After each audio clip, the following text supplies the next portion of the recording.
He was promised love and given a dungeon, betrayed by his closest friends. Imprisoned for a crime he didn't commit, but he didn't die in that prison. He escaped with a new name and a plan. Revenge is patient, and it remembers everything. Chapter 111. Expiation notwithstanding the density of the crowd, M. de Villefort saw it open before him.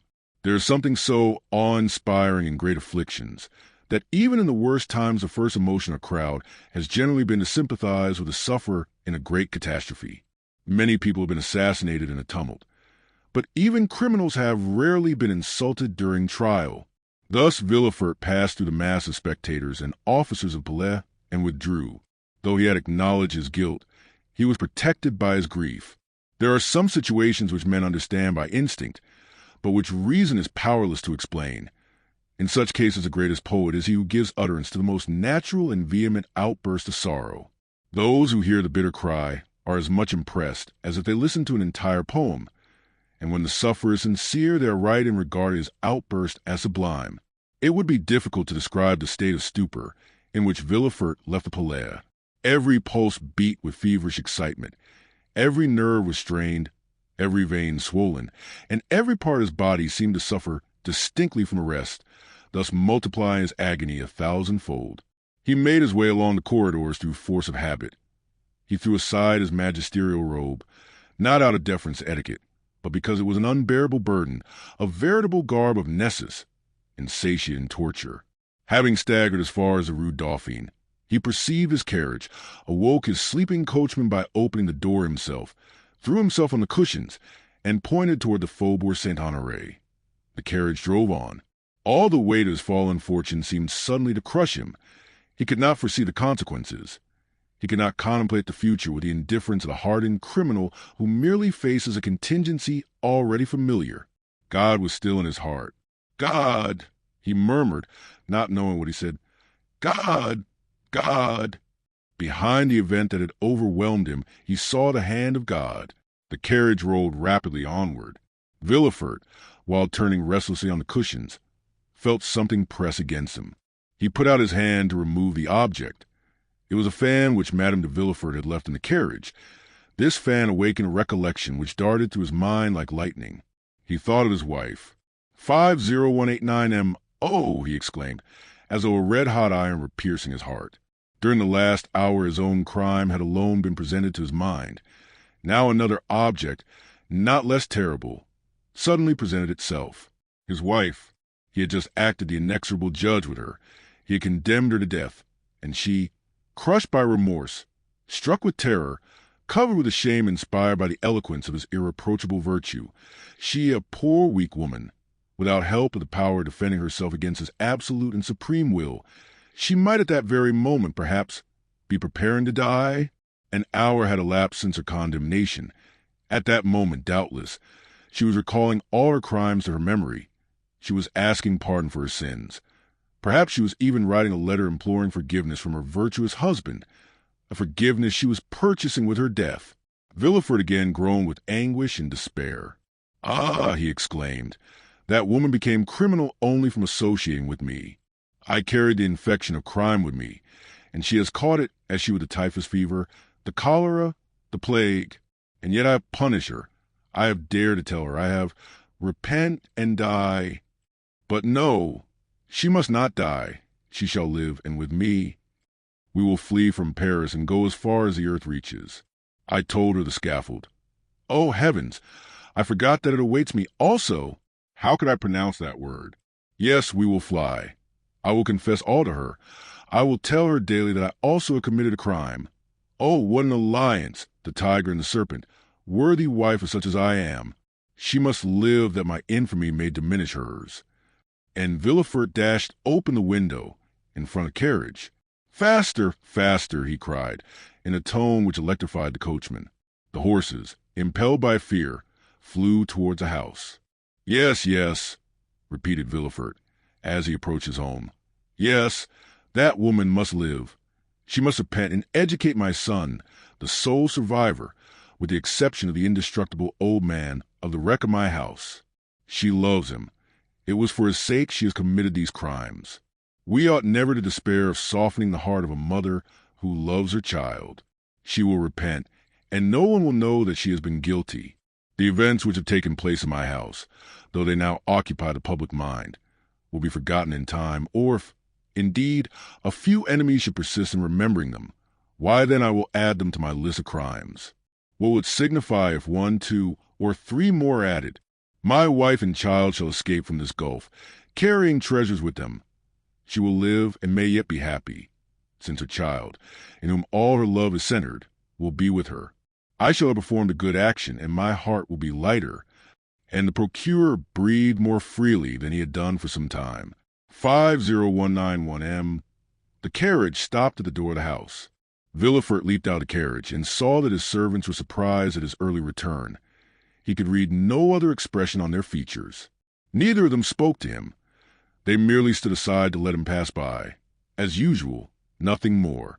As he passed by M. Nordier's room, he perceived 2 figures through the half-open door.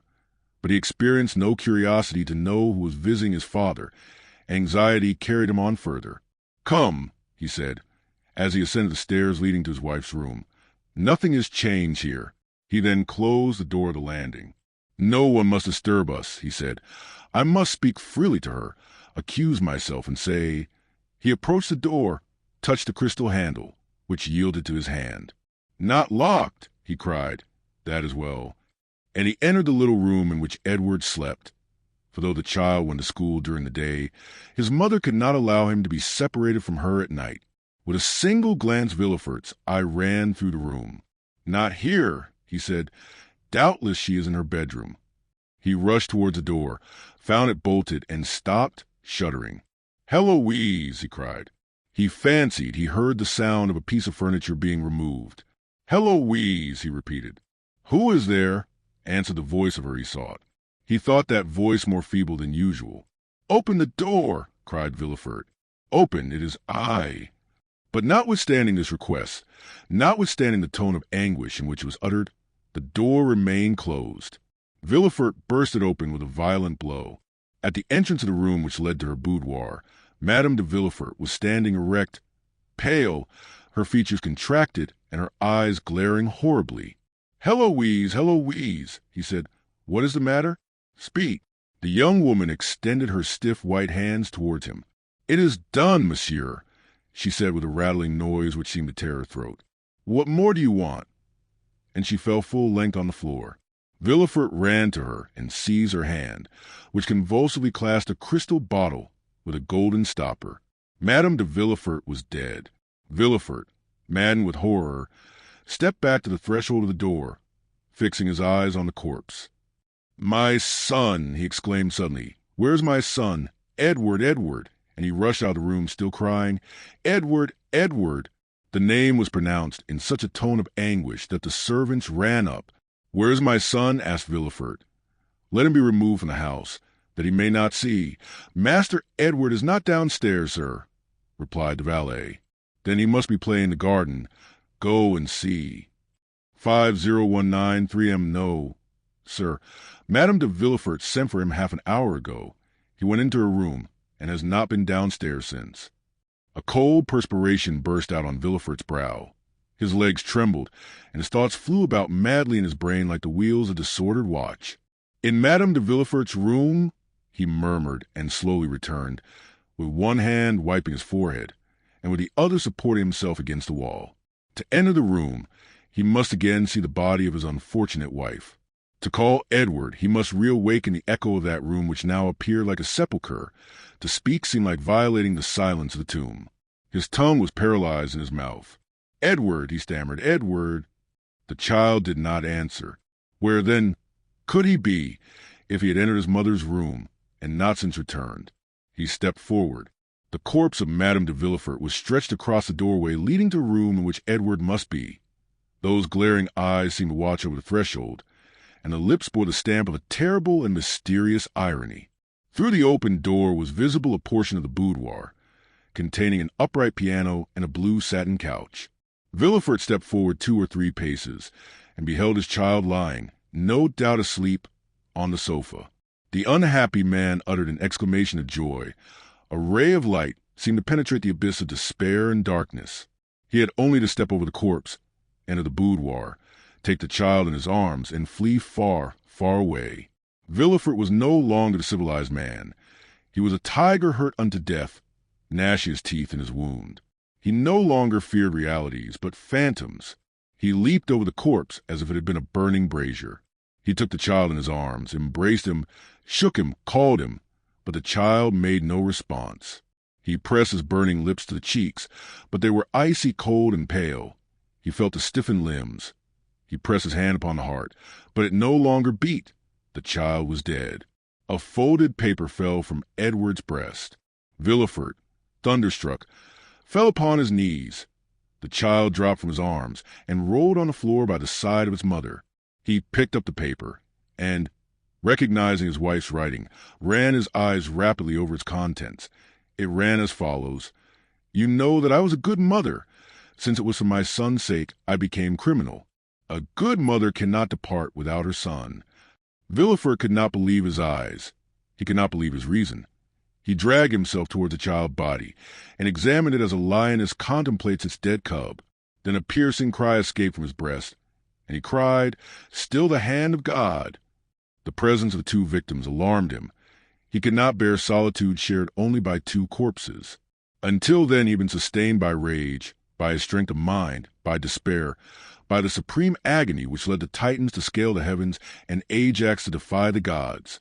He now arose, his head bowed beneath the weight of grief, and, shaking his damp, disheveled hair, he had never felt compassion for anyone determined to seek his father, that he might have someone to whom he could relate his misfortunes, someone by whose side he might weep. 50195 M. He descended the little staircase with which we are acquainted and entered Nordier's room. The old man appeared to be listening attentively and as affectionately as his infirmities would allow to the Abbé Busoni, who looked cold and calm, as usual. Villefort, perceiving the abbé, passed his hand across his brow. The past came to him like one of those waves whose wrath foams fiercer than the others.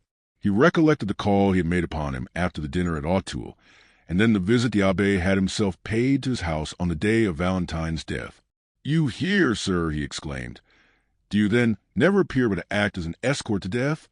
Busoni turned around, and, perceiving the excitement depicted on a magistrate's face, the savage luster of his eyes, he understood that the revelation had been made at the assizes. But beyond this he was ignorant. "I came to pray over the body of your daughter. And now why are you here? I come to tell you that you have sufficiently repaid your debt, and that from this moment I will pray to God to forgive you, as I do." "Good heavens!" exclaimed Villefort, stepping back fearfully. "Surely that is not the voice of the Abbé Busoni." "No." The abbé threw off his wig, shook his head, and his hair, no longer confined, fell in black masses around his manly face. "It is the face of the Count of Monte Cristo," exclaimed the procureur with a haggard expression. "You are not exactly right. Procureur, you must go farther back. That voice! Where did I first hear it?" "You heard it for the first time at Marseilles, 23 years ago, the day of your marriage with Mademoiselle de Saint-Méran. Refer to your papers." "You are not Busoni, you are not Monte Cristo? Oh, heavens! You are, then, some secret, implacable, and mortal enemy. I must have wronged you in some way at Marseilles. Oh, woe to me!" "Yes, you are now on the right path," said the Count, crossing his arms over his broad chest. Search. "But what have I done to you?" exclaimed Villefort, whose mind was balancing between reason and insanity, in that cloud which is neither a dream nor reality. "What have I done to you? Tell me, then. Speak." "You condemn me to a horrible, tedious death. You killed my father. You deprive me of liberty, of love, and happiness." "Who are you, then? Who are you?" "I am the spectre of a wretch you buried in the dungeons of the Château d'If. God gave that spectre the form of the Count of Monte Cristo when he at length issued from his tomb, enriched him with gold and diamonds, and led him to you." "Ah, I recognize you," exclaimed the king's attorney. "I am Edmond Dantès." "You are Edmond Dantès," cried Villefort, seizing the Count by the wrist. "Then come here." And up the stairs he dragged Monte Cristo, who, ignorant of what had happened, followed him in astonishment, foreseeing some new catastrophe. "There, Edmond Dantès," he said, pointing to the bodies of his wife and child. "See, are you well avenged?" Monte Cristo became pale at this horrible sight. He felt that he had passed beyond the bounds of vengeance, and that he could no longer say, "God is for and with me." With an expression of indescribable anguish, he threw himself upon the body of the child, reopened its eyes, felt its pulse, and then rushed with him into Valentine's room, of which he double-locked the door. "My child," cried Villefort, "he carries away the body of my child. Oh, curses, woe, death to you!" He tried to follow Monte Cristo, but as though in a dream he was transfixed to the spot. His eyes glared as though they were starting through the sockets. He griped the flesh on his chest until his nails were stained with blood. The veins of his temples swelled and boiled as though they would burst their narrow boundary and deluge his brain with living fire. This lasted several minutes, until the frightful overturn of reason was accomplished. Then, uttering a loud cry followed by a burst of laughter, he rushed down the stairs. A quarter of an hour afterwards the door of Valentine's room opened, and Monte Cristo reappeared. Pale, with a dull eye and heavy heart, all the noble features of that face, usually so calm and serene, were overcast by grief. In his arms he held the child, whom no skill had been able to recall to life. Bending on one knee, he placed it reverently by the side of his mother, with his head upon her breast. Then, rising, he went out, and meeting a servant on the stairs, he asked, "Where is M. de Villefort?" The servant, instead of answering, pointed to the garden. Monte Cristo ran down the steps, and advancing toward the spot designated beheld Villefort, encircled by his servants, with a spade in his hand, and digging the earth with fury. "It is not here," he cried. "It is not here." 50197M, and then he moved farther on, and began again to dig. Monte Cristo approached him and said in a low voice, with an expression almost humble, "Sir, you have indeed lost a son." But Villefort interrupted him. He had neither listened nor heard. "Oh, I will find it," he cried. "You may pretend he is not here, but I will find him, though I dig forever." Monte Cristo drew back in horror. "Oh," he said, "he is mad." And as though he feared that the walls of the accursed house would crumble around him, he rushed into the street, for the first time doubting whether he had the right to do as he had done. "Oh, enough of this, he cried. "Let me save the last." On entering his house, he met Morrel, who wandered about like a ghost awaiting the heavenly mandate for return to the tomb. "Prepare yourself, Maximilian," he said with a smile. "We leave Paris tomorrow." "Have you nothing more to do there?" asked Morrel. "No," replied Monte Cristo. "God grant I may not have done too much already." The next day they indeed left, accompanied only by Baptistin. Haydée had taken away Ali, and Bertuccio remained with Noirtier. Chapter 112. The Departure. The recent events formed the theme of conversation throughout all Paris. Emmanuel and his wife conversed with natural astonishment in their little apartment in the Rue Meslay upon the three successive, sudden, and most unexpected catastrophes of Morcerf, Danglars, and Villefort. Maximilian, who was paying them a visit, listened to their conversation, or rather was present at it, plunged in his accustomed state of apathy.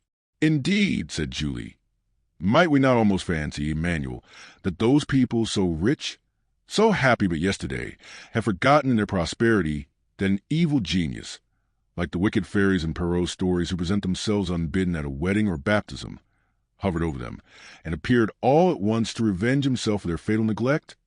"What a dire misfortune," said Emmanuel, thinking of Morcerf and Danglars.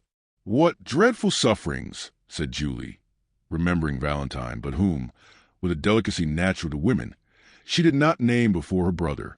"If the Supreme Being has directed the fatal blow," said Emmanuel, "it must be that he in his great goodness has perceived nothing in the past lives of these people to merit mitigation of their awful punishment." "Do you not form a very rash judgment, Emmanuel?" said Julie. "When my father, with a pistol in his hand, was once on the point of committing suicide, had anyone then said, 'This man deserves his misery,' would not that person have been deceived?" "Yes, but your father was not allowed to fall. A being was commissioned to arrest the fatal hand of death about to descend on him." Emmanuel had scarcely uttered these words when the sound of the bell was heard, the well-known signal given by the porter that a visitor had arrived. Nearly at the same instant the door was opened and the Count of Monte Cristo appeared on the threshold.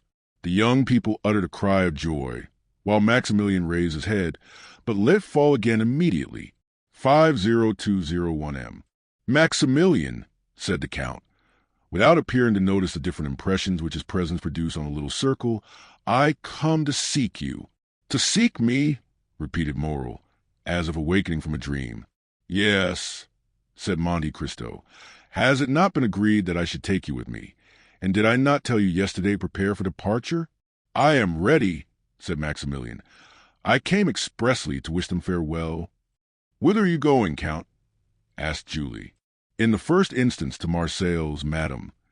To Marseilles! Exclaimed the young couple. Yes, and I take your brother with me. Oh, Count, said Julie, will you restore him to us cured of his melancholy? Morrel turned away to conceal the confusion of his countenance. You perceive, then, that he is not happy, said the Count. Yes, replied the young woman, and fear much that he finds our home but a dull one. I will undertake to divert him, replied the Count. I am ready to accompany you, sir, said Maximilian. Adieu, my kind friends.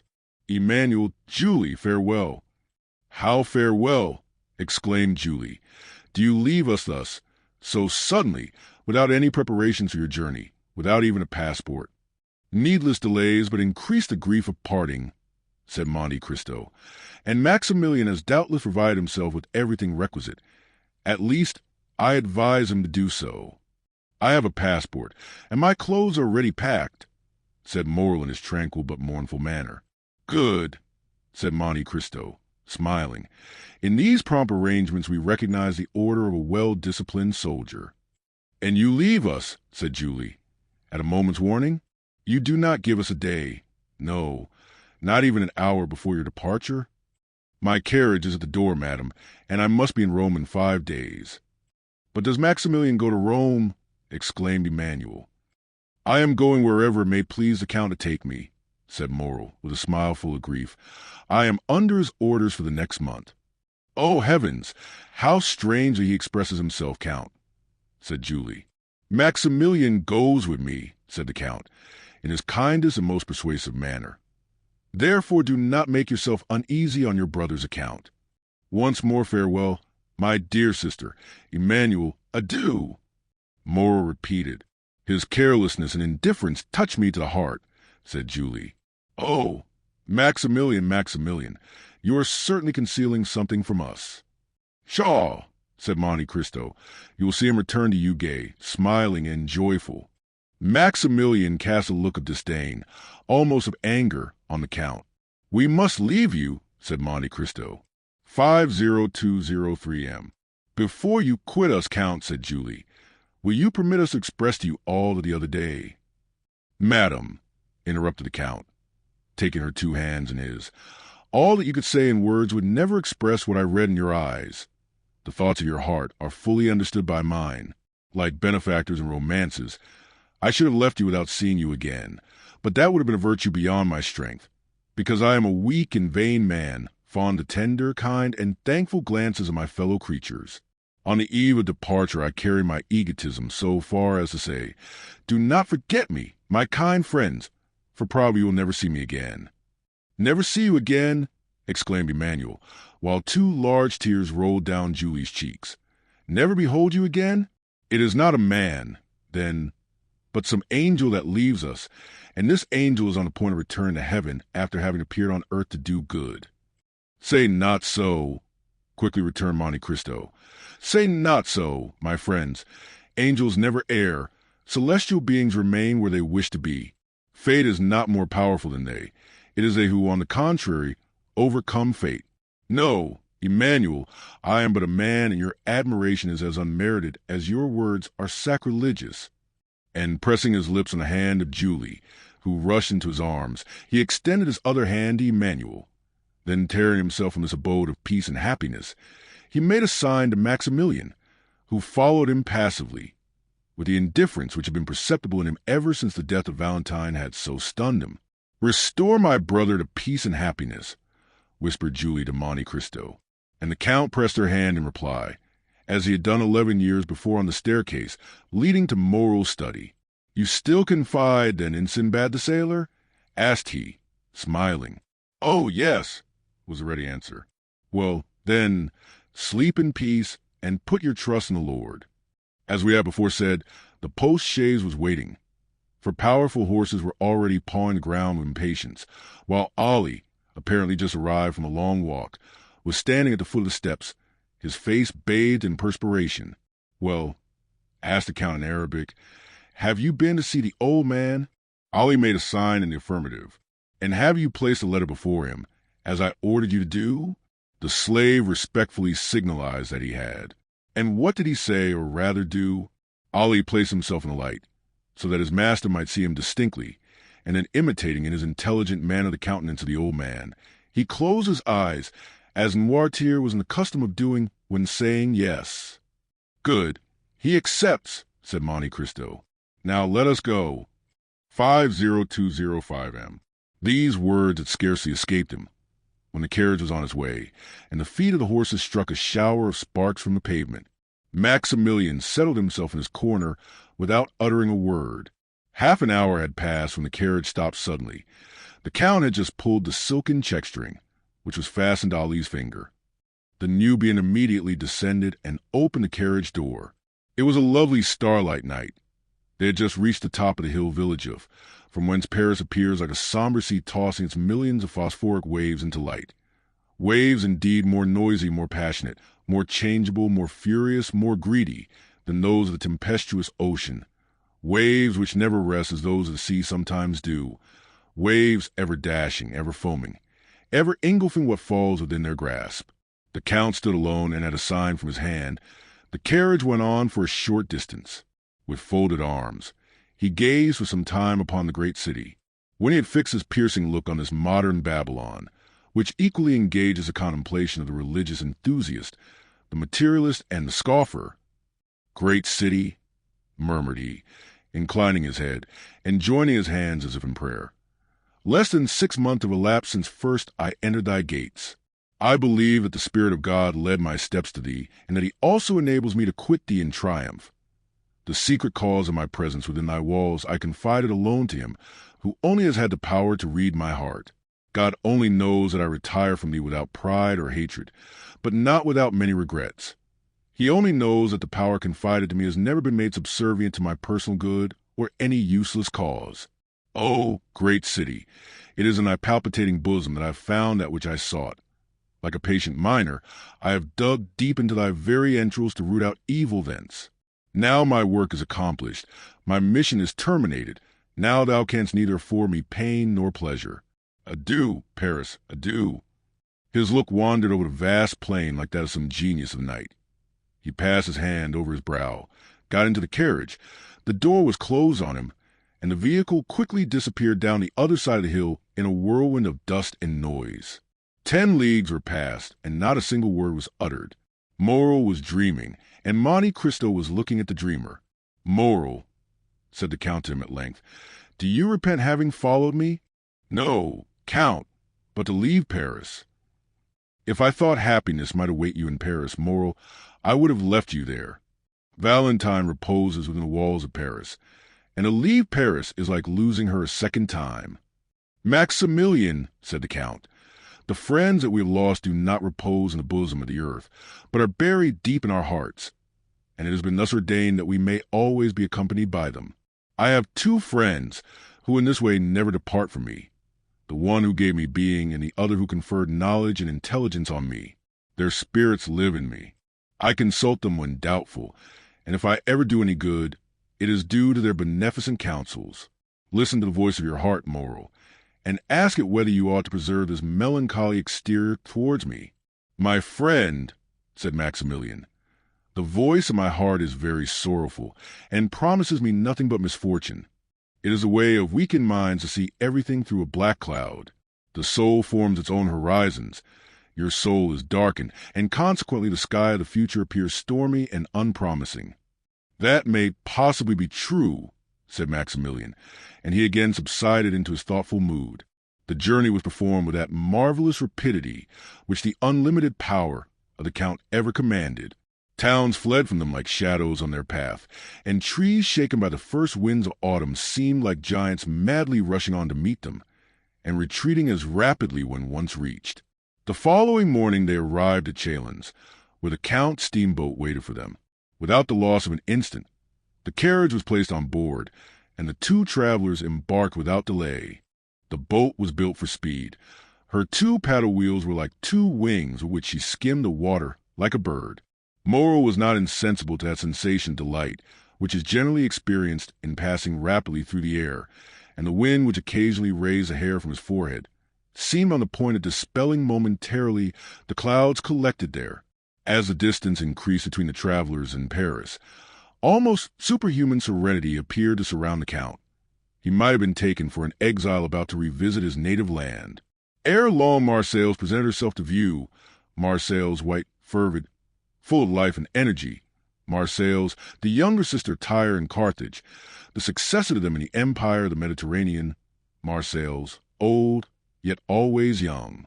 Powerful memories were stirred within them by the sight of the round tower, Fort St. Nicholas, the city hall designed by Puget. 28, the port with its brick quays, where they had both played in childhood, and it was with one accord that they stopped on the Cannebière. A vessel was setting sail for Algiers, on board of which the bustle usually attending departure prevailed. The passengers and their relations crowded on the deck, friends taking a tender but sorrowful leave of each other, some weeping, others noisy in their grief, the whole forming a spectacle that might be exciting even to those who witnessed similar sights daily, but which had no power to disturb the current of thought that had taken possession of the mind of Maximilian from the moment he had set foot on the broad pavement of the quay. "Here," said he, leaning heavily on the arm of Monte Cristo, "here is the spot where my father stopped when the Pharaoh entered the port.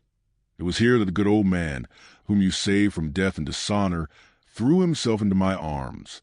I yet feel his warm tears on my face, and as were not the only tears shed, for many who witnessed our meeting wept also." Monte Cristo gently smiled and said, "I was there," at the same time pointing to the corner of a street. As he spoke, and in the very direction he indicated, a groan, expressive of bitter grief, was heard, and a woman was seen waving her hand to a passenger on board the vessel about to sail. Monte Cristo looked at her with an emotion that must have been remarked by Morel had not his eyes been fixed on the vessel.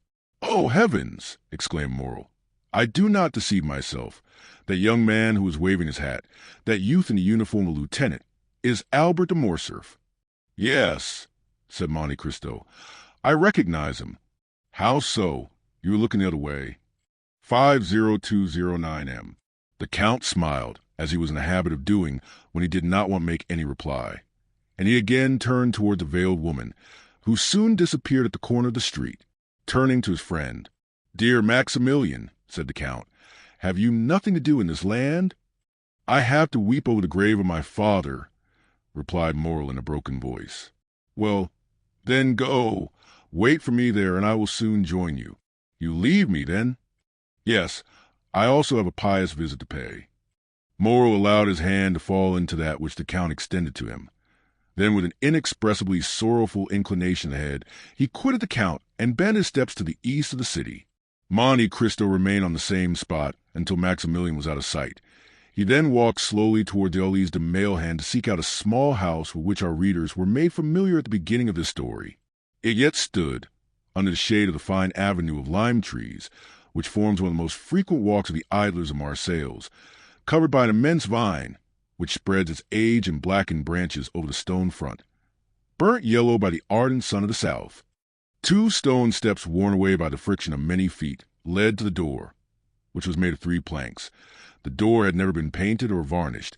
So great cracks yawned in it during the dry season to close again when the rains came on. The house, with all its crumbling antiquity and apparent misery, was yet cheerful and picturesque, and was the same that old Dantès formerly inhabited, the only difference being that the old man occupied merely the garret, while the whole house was now placed at the command of Mercedes by the Count. The woman whom the Count had seen leave the ship with so much regret entered this house. She had scarcely closed the door after her when Monte Cristo appeared at the corner of the street, so that he found and lost her again almost at the same instant. The worn-out steps were old acquaintances of his. He knew better than anyone else how to open that weather-beaten door with the large-headed nail which served to raise the latch within. He entered without knocking or giving any other intimation of his presence, as if he were a friend or the master of the place. At the end of a passage paved with bricks was a little garden, bathed in sunshine and rich in warmth and light.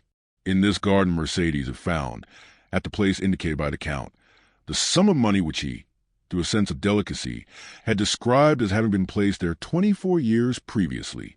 The trees of the garden were easily seen from the steps of the street door. Monte Cristo, on stepping into the house, heard a sigh that was almost a deep sob.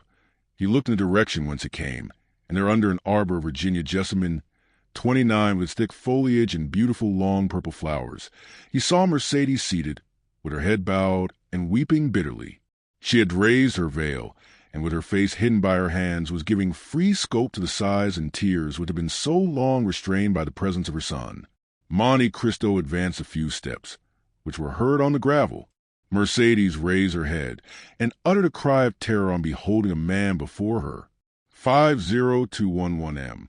Madam, said the Count, it is no longer my power to restore you to happiness, but I offer you consolation.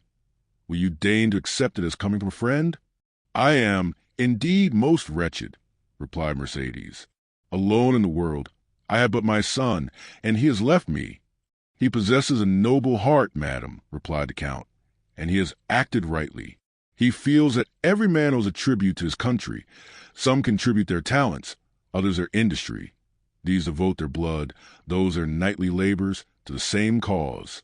Had he remained with you, his life must have become a hateful burden, nor would he have participated in your griefs. He will increase in strength and honor by struggling with adversity, which he will convert into prosperity. Leave him to build up the future for you, and I venture to say you will confide it to safe hands. Oh, replied the wretched woman, mournfully shaking her head. The prosperity of which you speak, and which, from the bottom of my heart, I pray God in his mercy to grant him, I can never enjoy. The bitter cup of adversity has been drained by me to the very dregs, and I feel that the grave is not far distant. You have acted kindly, Count, in bringing me back to the place where I have enjoyed so much bliss. I ought to meet death on the same spot where happiness was once all my own.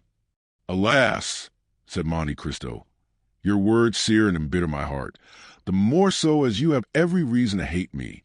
I have been the cause of all your misfortunes. But why do you pity instead of blaming me? You render me still more unhappy. Hate you, blame you, you Edmond. Hate, reproach, the man that has spared my son's life. For was it not your fatal and sanguinary intention to destroy that son of whom am? De Morcerf was so proud?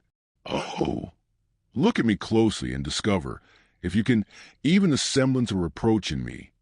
The Count looked up and fixed his eyes on Mercedes, who arose partly from her seat and extended both her hands towards him.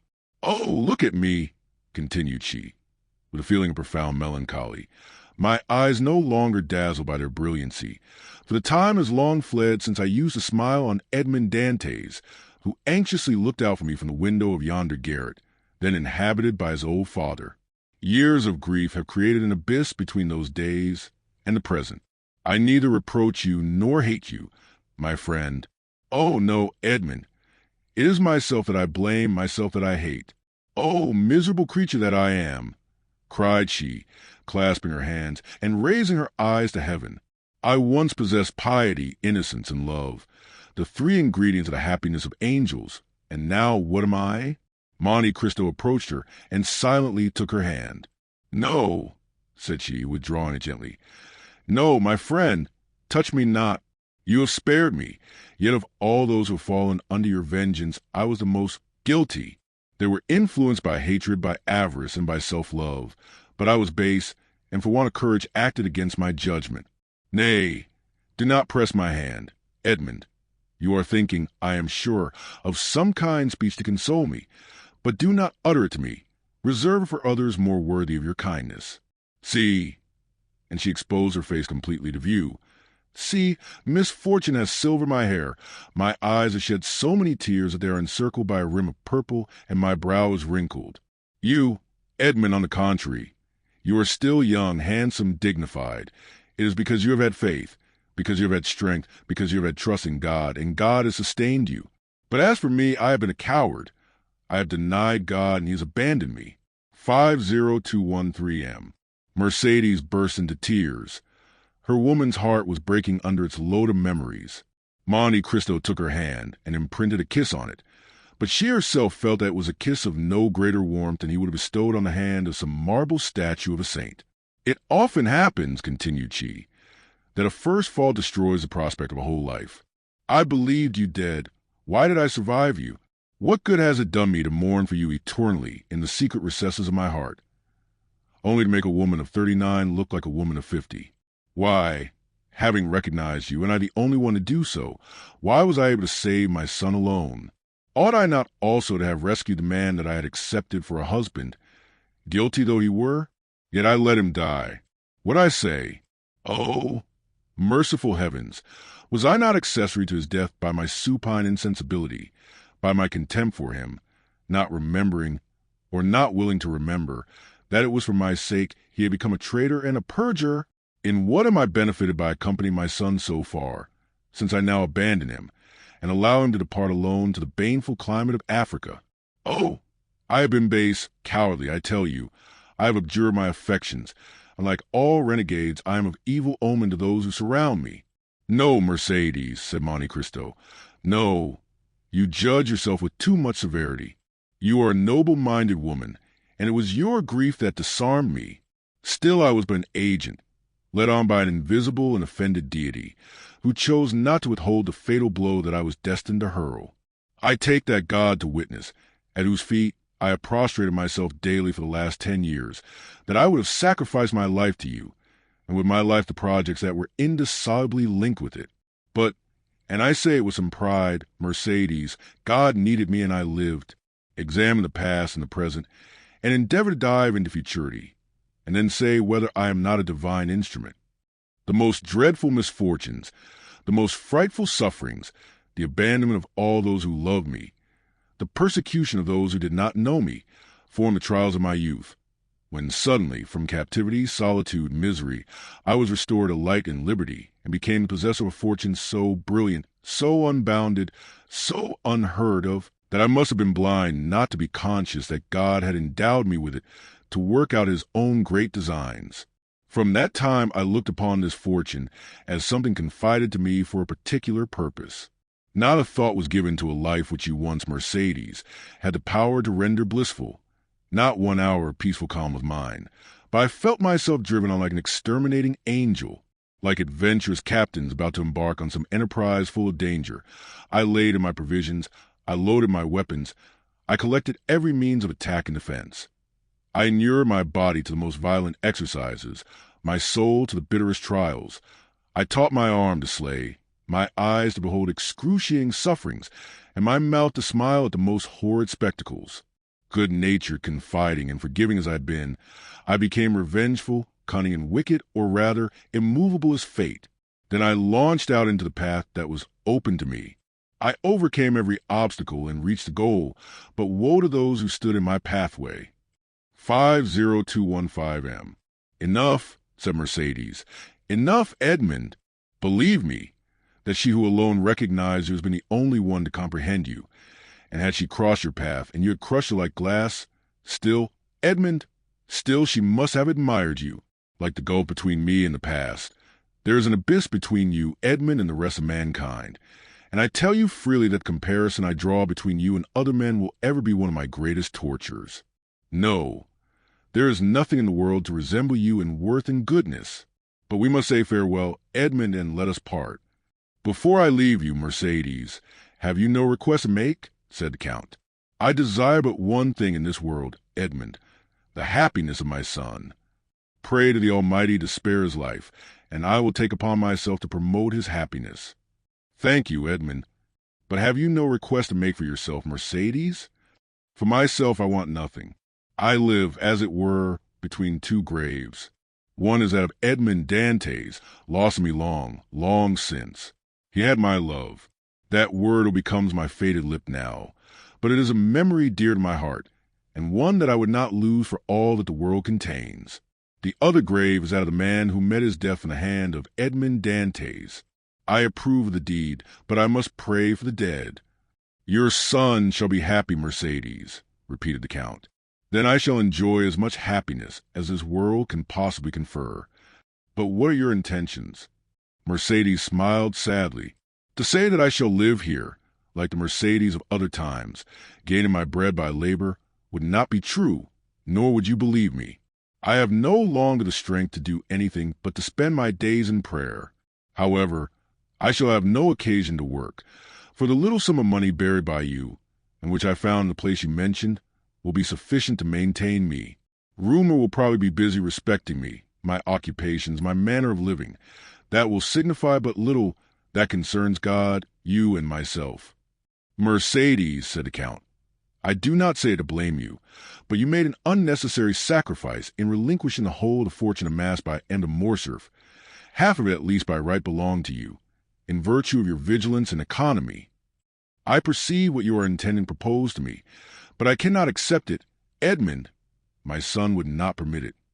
Nothing shall be done without the full approbation of Albert de Morcerf.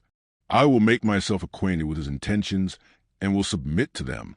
But if he be willing to accept my offers, will you oppose them? You well know, Edmond, that I am no longer a reasoning creature. I have no will, unless it be the will never decide.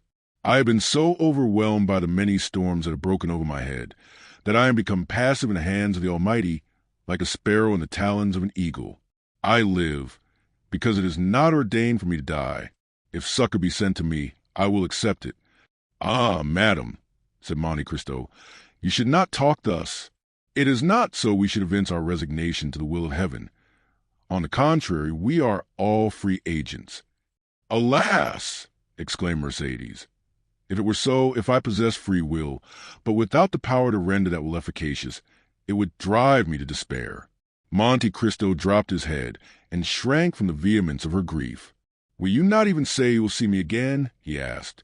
"On the contrary, we shall meet again," said Mercedes, pointing to heaven with solemnity. "I tell you so to prove to you that I still hope." And after pressing her own trembling hand upon that account, Mercedes rushed up the stairs and disappeared. Monte Cristo slowly left the house and turned towards the quay. But Mercedes did not witness his departure, although she was seated at the little window of the room which had been occupied by old Dantès. Her eyes were straining to see the ship which was carrying her son over the vast sea, but still her voice involuntarily murmured softly, "Edmond, Edmond, Edmond." Chapter 113. The Past. The Count departed with a sad heart from the house in which he had left Mercedes, probably never to behold her again. Since the death of little Edward, a great change had taken place in Monte Cristo. Having reached the summit of his vengeance by a long and tortuous path, he saw an abyss of doubt yawning before him.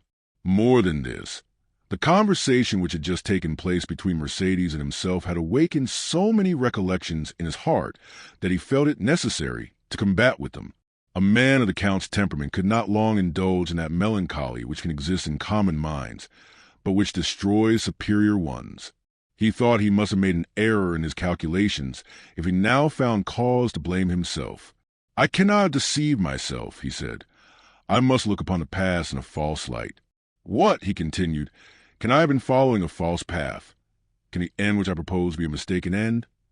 Can 1 hour have sufficed to prove to an architect that the work upon which he founded all his hopes was an impossible, if not a sacrilegious, undertaking?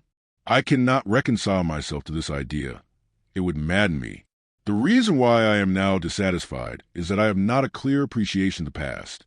The past, like the country through which we walk, becomes indistinct as we advance. My position is like that of a person wounded in a dream. He feels the wound, though he cannot recollect when he received it. Come, then, thou regenerate man, thou extravagant prodigal, thou awakened sleeper, thou all-powerful visionary, thou invincible millionaire. Once again review thy past life of starvation and wretchedness. Revisit the scenes where fate and misfortune conducted and where despair received thee. Too many diamonds, too much gold and splendor, are now reflected by the mirror in which Monte Cristo seeks to behold Dantès. Hide thy diamonds, Bury thy gold, shroud thy splendor, exchange riches for poverty, liberty for a prison, a living body for a corpse. As he thus reasoned, Monte Cristo walked down the Rue de la Caisserie. It was the same through which, 24 years ago, he had been conducted by a silent and nocturnal guard. The houses, today so smiling and animated, were on that night dark, mute, and closed. And yet they were the same, murmured Monte Cristo. Only now it is broad daylight instead of night. It is the sun which brightens the place and makes it appear so cheerful. He proceeded toward the quay by the Rue Saint-Laurent and advanced the consigne. It was the point where he had embarked. A pleasure boat with striped awning was going by. Monte Cristo called the owner, who immediately rode up to him with the eagerness of a boatman hoping for a good fare. The weather was magnificent, and the excursion a treat. The sun, red and flaming, was sinking into the embrace of the welcoming ocean. The sea, smooth as crystal, was now and then disturbed by the leaping of fish, which were pursued by some unseen enemy and sought for safety in another element. While on the extreme verge of the horizon might be seen the fishermen's boats, white and graceful as a seagull, or the merchant vessels bound for Corsica or Spain. But notwithstanding the serene sky, the gracefully formed boats, and the golden light in which the whole scene was bathed, the Count of Monte Cristo, wrapped in his cloak, could think only of this terrible voyage, the details of which were one by one recalled to his memory. The solitary light burning at the Catalans, that first sight of the Chateau d'If, which told him whither they were leading him, the struggle with the gendarmes when he wished to throw himself overboard, his despair when he found himself vanquished, and the sensation when the muzzle of the carbine touched his forehead, all these were brought before him in vivid and frightful reality. Like the streams which the heat of the summer has dried up, and which after the autumnal storms gradually begin oozing drop by drop, so did the Count feel his heart gradually fill with the bitterness which formerly nearly overwhelmed Edmond Dantès. Clear skies, swift-flitting boats, and brilliant sunshine disappeared. The heavens were hung with black, and the gigantic structure of the Chateau d'If seemed like the phantom of a mortal enemy. As they reached the shore, the Count instinctively shrunk to the extreme end of the boat, and the owner was obliged to call out, in his sweetest tone of voice, "Sir, we are at the landing." Monte Cristo remembered that on that very spot, on the same rock, he had been violently dragged by the guards, who forced him to ascend the slope at the points of their bayonets. The journey had seemed very long to Dantès, but Monte Cristo found it equally short. Each stroke of the oar seemed to awaken a new throng of ideas, which sprang up with the flying spray of the sea. 50219 M. There had been no prisoners confined in the Chateau d'If since the Revolution of July. It was only inhabited by a guard, kept there for prevention of smuggling. A concierge waited at the door to exhibit to visitors this monument of curiosity, once a scene of terror. The Count inquired whether any of the ancient jailers were still there, but they had all been pensioned or had passed on to some other employment. The concierge who attended him had only been there since 1830. He visited his own dungeon. He again beheld the dull light, vainly endeavoring to penetrate the narrow opening. His eyes rested upon the spot where had stood his bed, since then removed, and behind the bed the new stones indicated where the breach made by the Abbé Faria had been. Monte Cristo felt his limbs tremble. He seated himself upon a log of wood. "Are there any stories connected with this prison besides the one relating to the poisoning of Mirabeau?" asked the Count. "Are there any traditions respecting these dismal abodes, in which it is difficult to believe men can ever have imprisoned their fellow creatures?"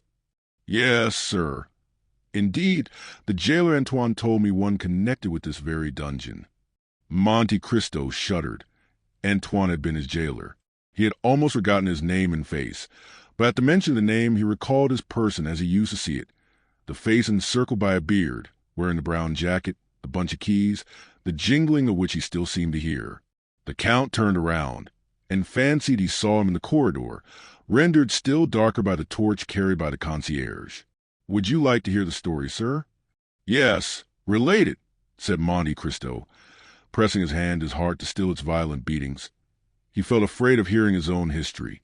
"This dungeon," said the concierge, "was, it appears, some time ago occupied by a very dangerous prisoner, the more so since he was full of industry. Another person was confined in the chateau at the same time, but he was not wicked. He was only a poor mad priest." "Ah, indeed, mad," repeated Monte Cristo. And what was his mania? He offered millions to anyone who would set him at liberty. Monte Cristo raised his eyes, but he could not see the heavens. There was a stone veil between him and the firmament. He thought that there had been no less thick a veil before the eyes of those to whom Faria offered the treasures. Could the prisoners see each other? He asked. Oh, no, sir, it was expressly forbidden, but they eluded the vigilance of the guards and made a passage from one dungeon to the other. And which of them made this passage? Oh, it must have been a young man, certainly, for he was strong and industrious, while the abbé was aged and weak. Besides, his mind was too vacillating to allow him to carry out an idea.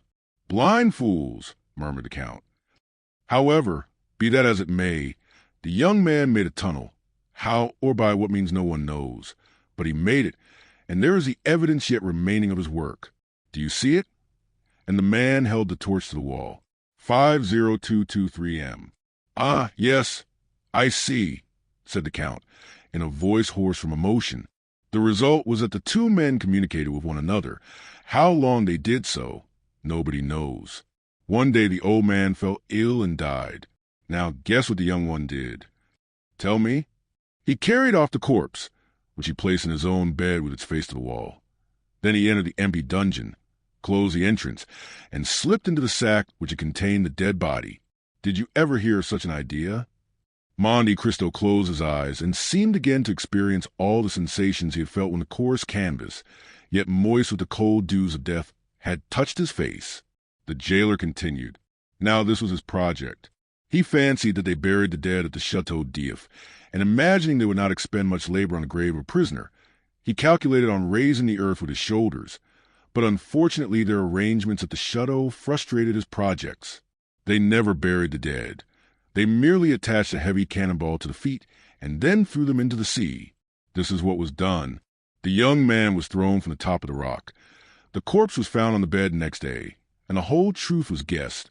For the men who performed the office then mentioned what they had not dared to speak of before, that at the moment the corpse was thrown into the deep, they heard a shriek, which was almost immediately stifled by the water in which it disappeared. The Count breathed with difficulty. The cold drops ran down his forehead, and his heart was full of anguish. No, he muttered. The doubt I felt was but the commencement of forgetfulness. But here the wound reopens, and the heart again thirsts for vengeance. And the prisoner, he continued aloud, was he ever heard of afterwards? Oh, no, of course not. You can understand that one of two things must have happened. He must either have fallen flat, in which case the blow, from a height of 90 feet, must have killed him instantly, or he must have fallen upright, and then the weight would have dragged him to the bottom, where he remained, poor fellow. Then you pity him, said the Count. My FOI, yes, though he was in his own element. What do you mean? The report was that he had been a naval officer who had been confined for plotting with the Bonapartists. Greatest truth, muttered the Count. Fire cannot burn, nor water drown it. Thus the poor sailor lives in the recollection of those who narrate his history. His terrible story is recited in the chimney corner, and a shudder is felt at the description of his transit through the air to be swallowed by the deep. Then the Count added aloud, was his name ever known? Oh, yes, but only as number 34. Oh, Villefort, Villefort, murmured the Count. This scene must often have haunted thy sleepless hours. Do you wish to see anything more, sir? Said the concierge. Yes, especially if you will show me the poor abbé's room. Ah, number 27. Yes, number 27, repeated the Count, who seemed to hear the voice of the abbé answering him in those very words through the wall when asked his name. Come, sir. Wait, said Monte Cristo. I wish to take one final glance around this room. This is fortunate, said the guide. I have forgotten the other key. Go and fetch it. I will leave you the torch, sir. No, take it away. I can see in the dark. Why? You are like number 34. They said he was so accustomed to darkness that he could see a pin in the darkest corner of his dungeon. He spent 14 years to arrive at that, muttered the Count. The guide carried away the torch. The Count had spoken correctly. Scarcely had a few seconds elapsed ere he saw everything as distinctly as by daylight. Then he looked around him and really recognized his dungeon.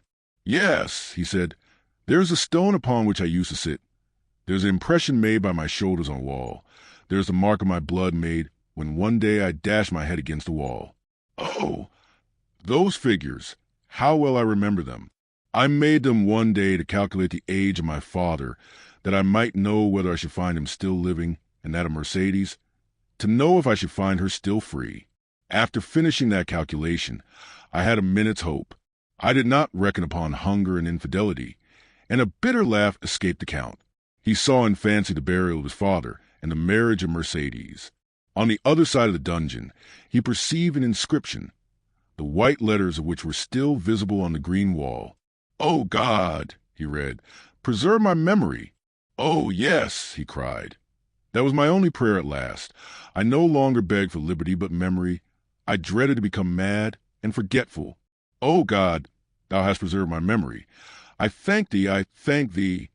At this moment the light of the torch was reflected on the wall. The guide was coming. Monte Cristo went to meet him. "Follow me, sir." And without ascending the stairs, the guide conducted him by a subterraneous passage to another entrance. There, again, Monte Cristo was assailed by a multitude of thoughts. The first thing that met his eye was a meridian drawn by the abbé on the wall, by which he calculated the time. Then he saw the remains of bed on which the poor prisoner had died. The sight of this, instead of exciting the anguish experienced by the Count in the dungeon, filled his heart with a soft and grateful sentiment, and tears fell from his eyes.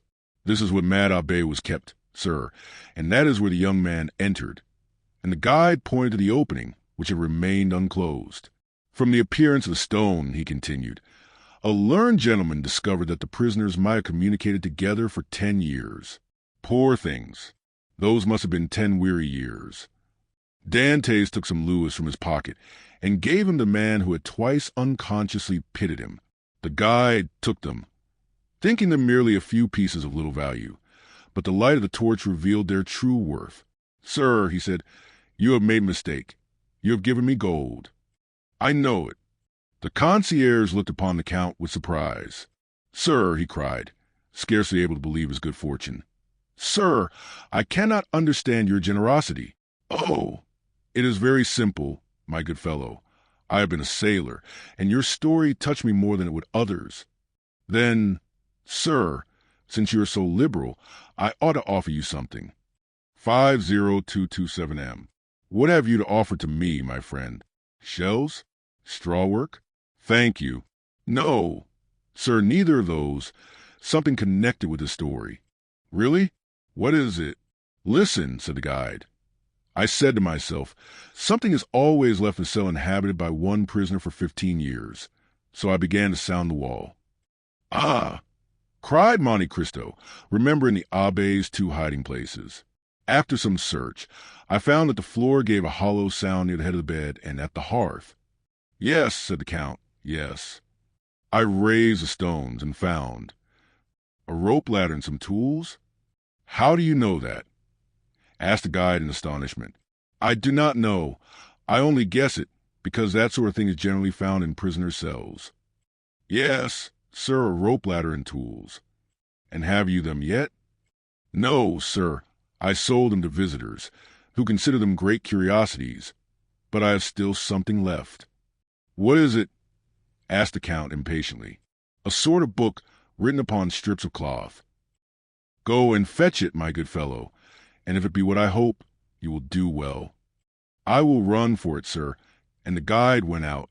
Then the Count knelt down by the side of the bed, which death had converted into an altar.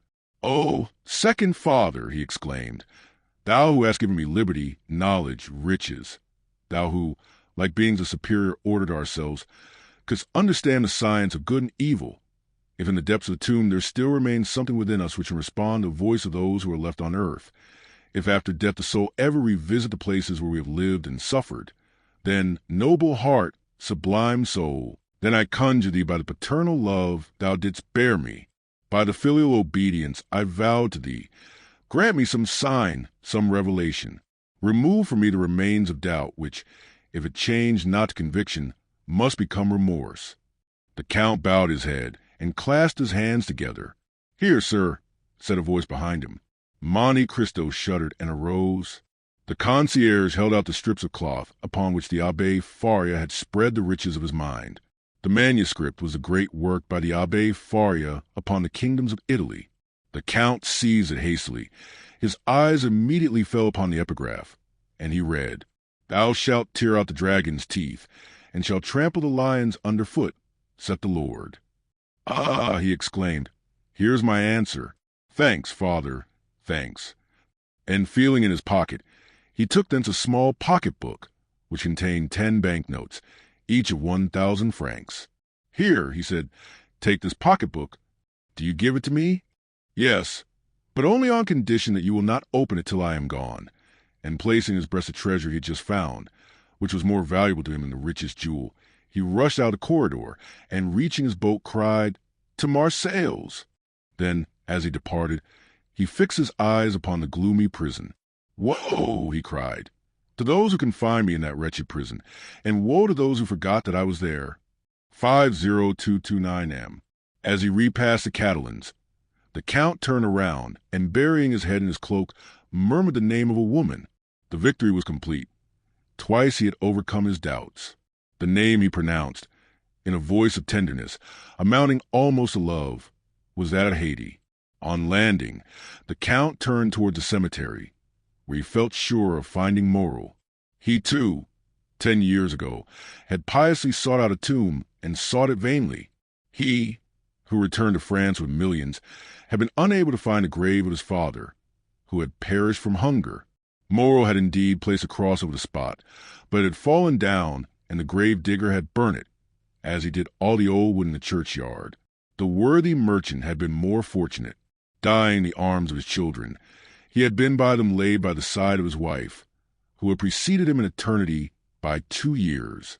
2 large slabs of marble, on which were inscribed their names, were placed on either side of a little enclosure, railed in and shaded by 4 cypress trees.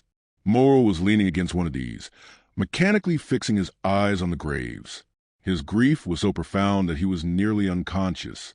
50231M. "Maximilian," said the Count, "you should not look on the graves, but there," and he pointed upwards. "The dead are everywhere," said Moreau. "Did you not yourself tell me so as we left Paris?" "Maximilian," said the Count, "you asked me during the journey to allow you to remain some days at Marseilles. Do you still wish to do so?" "I have no wishes, Count. Only I fancy I could pass the time less painfully here than anywhere else." "So much the better, for I must leave you, but I carry your word with me, do I not?" "Ah, Count, I shall forget it." "No, you will not forget it, because you are a man of honor, Moreau, because you have taken an oath and are about to do so again." "Oh, Count, have pity upon me. I am so unhappy. I have known a man much more unfortunate than you, Moreau." "Impossible." "Alas," said Monte Cristo, "it is the infirmity of our nature always to believe ourselves much more unhappy than those who groan by our sides. What can be more wretched than the man who has lost all he loved and desired in the world? Listen, Moreau, and pay attention to what I am about to tell you. I knew a man who, like you, had fixed all his hopes of happiness upon a woman. He was young. He had an old father whom he loved, a betrothed bride whom he adored. He was about to marry her, when one of the caprices of fate, which would almost make us doubt the goodness of Providence, if that Providence did not afterwards reveal itself by proving that all is but a means of conducting to an end, one of those caprices deprived him of his mistress, of the future which he had dreamed, for in his blindness he forgot he could only read the present, and cast him into a dungeon." "Ah," said Moreau, "one quits a dungeon in a week, a month, or a year." "He remained there 14 years, Moreau," said the Count, placing his hand on the young man's shoulder. Maximilian shuddered. 14 years, he muttered. 14 years, repeated the Count. During that time he had many moments of despair. He also, Moreau, like you, considered himself the unhappiest of men. "Well," asked Moreau. "Well, at the height of his despair God assisted him through human means. At first, perhaps, he did not recognize the infinite mercy of the Lord, but at last he took patience and waited. One day he miraculously left the prison, transformed, rich, powerful. His first cry was for his father, but that father was dead. 'My father, too, is dead,' said Moral. Yes, but your father died in your arms, happy, respected, rich, and full of years. His father died poor, despairing, almost doubtful of providence. And when his son sought his grave 10 years afterwards, his tomb had disappeared, and no one could say, "There sleeps the father you so well loved." "Oh!" exclaimed Moral. "He was, then, a more unhappy son than you, Moral, for he could not even find his father's grave. But then he had the woman he loved still remaining. You are deceived, Moral. That woman, she was dead. Worse than that, she was faithless and had married one of the persecutors of her betrothed. You see then, Moral, that he was a more unhappy lover than you. And has he found consolation? He has at least found peace.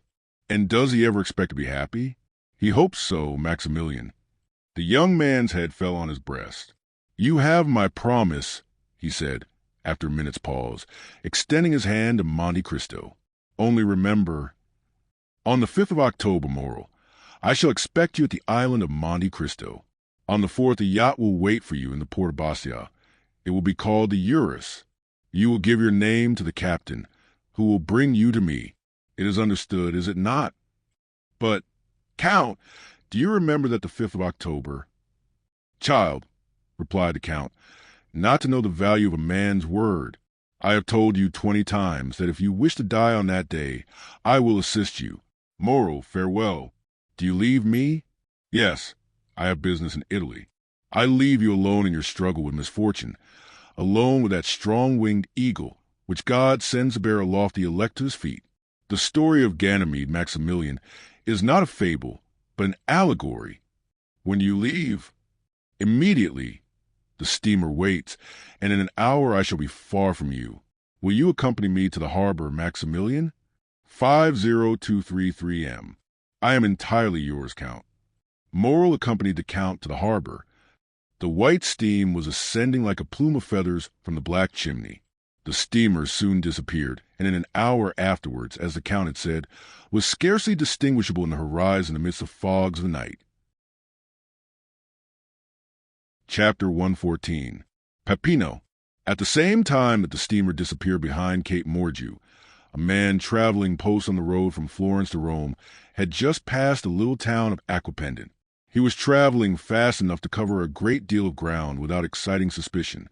This man was dressed in a greatcoat, or rather a surtout, a little worse for the journey, but which exhibited the ribbon of the Legion of Honor still fresh and brilliant, a decoration which also ornamented the undercoat. He might be recognized, not only by these signs, but also from the accent with which he spoke to the postilion, as a Frenchman. Another proof that he was a native of the universal country was apparent in the fact of his knowing no other Italian words than the terms used in music, and which, like the goddamn Figaro, served all possible linguistic requirements. "Allegro," he called out to the postilions at every ascent. "Moderato," he cried as they descended. And heaven knows there are hills enough between Rome and Florence by the way of Aquapendent. These two words greatly amused the men to whom they were addressed. On reaching La Storta, the point from whence Rome is first visible, the traveler evinced none of the enthusiastic curiosity which usually leads strangers to stand up and endeavor to catch sight of the dome of St. Peter's, which may be seen long before any other object is distinguishable. No, he merely drew a pocketbook from his pocket and took from a paper folded in 4, and after having examined it in a manner almost reverential, he said, "Good, I have it still. 50235 M. The carriage entered by the Porta del Popolo, turned to the left, and stopped at the Hotel d'Espagne. Old Pastrini, our former acquaintance, received the traveler at the door, hat in hand. The traveler alighted, ordered a good dinner, and inquired the address of the house of Thompson and French, which was immediately given to him, as it was one of the most celebrated in Rome. It was situated in the Via dei Banchi, near St. Peter's. In Rome, as everywhere else, the arrival of a post-chaise is an event. 10 young descendants of Marius and the Gracchi, barefooted and out at elbows, with one hand resting on the hip and the other gracefully curved above the head, stared at the traveler, the post-chaise, and the horses. To these were added about 50 little vagabonds from the Papal States, who earned a pittance by diving into the Tiber at high water from a bridge of St. Angelo. Now, as these street Arabs of Rome, more fortunate than those of Paris, understand every language, more especially the French. They heard the traveler order an apartment, a dinner, and finally inquired the way to the house of Thompson and French. The result was that when the newcomer left the hotel with the cicerone, a man detached himself from the rest of the idlers, and without having been seen by the traveler, and appearing to excite no attention from the guide, followed the stranger with as much skill as a Parisian police agent would have used.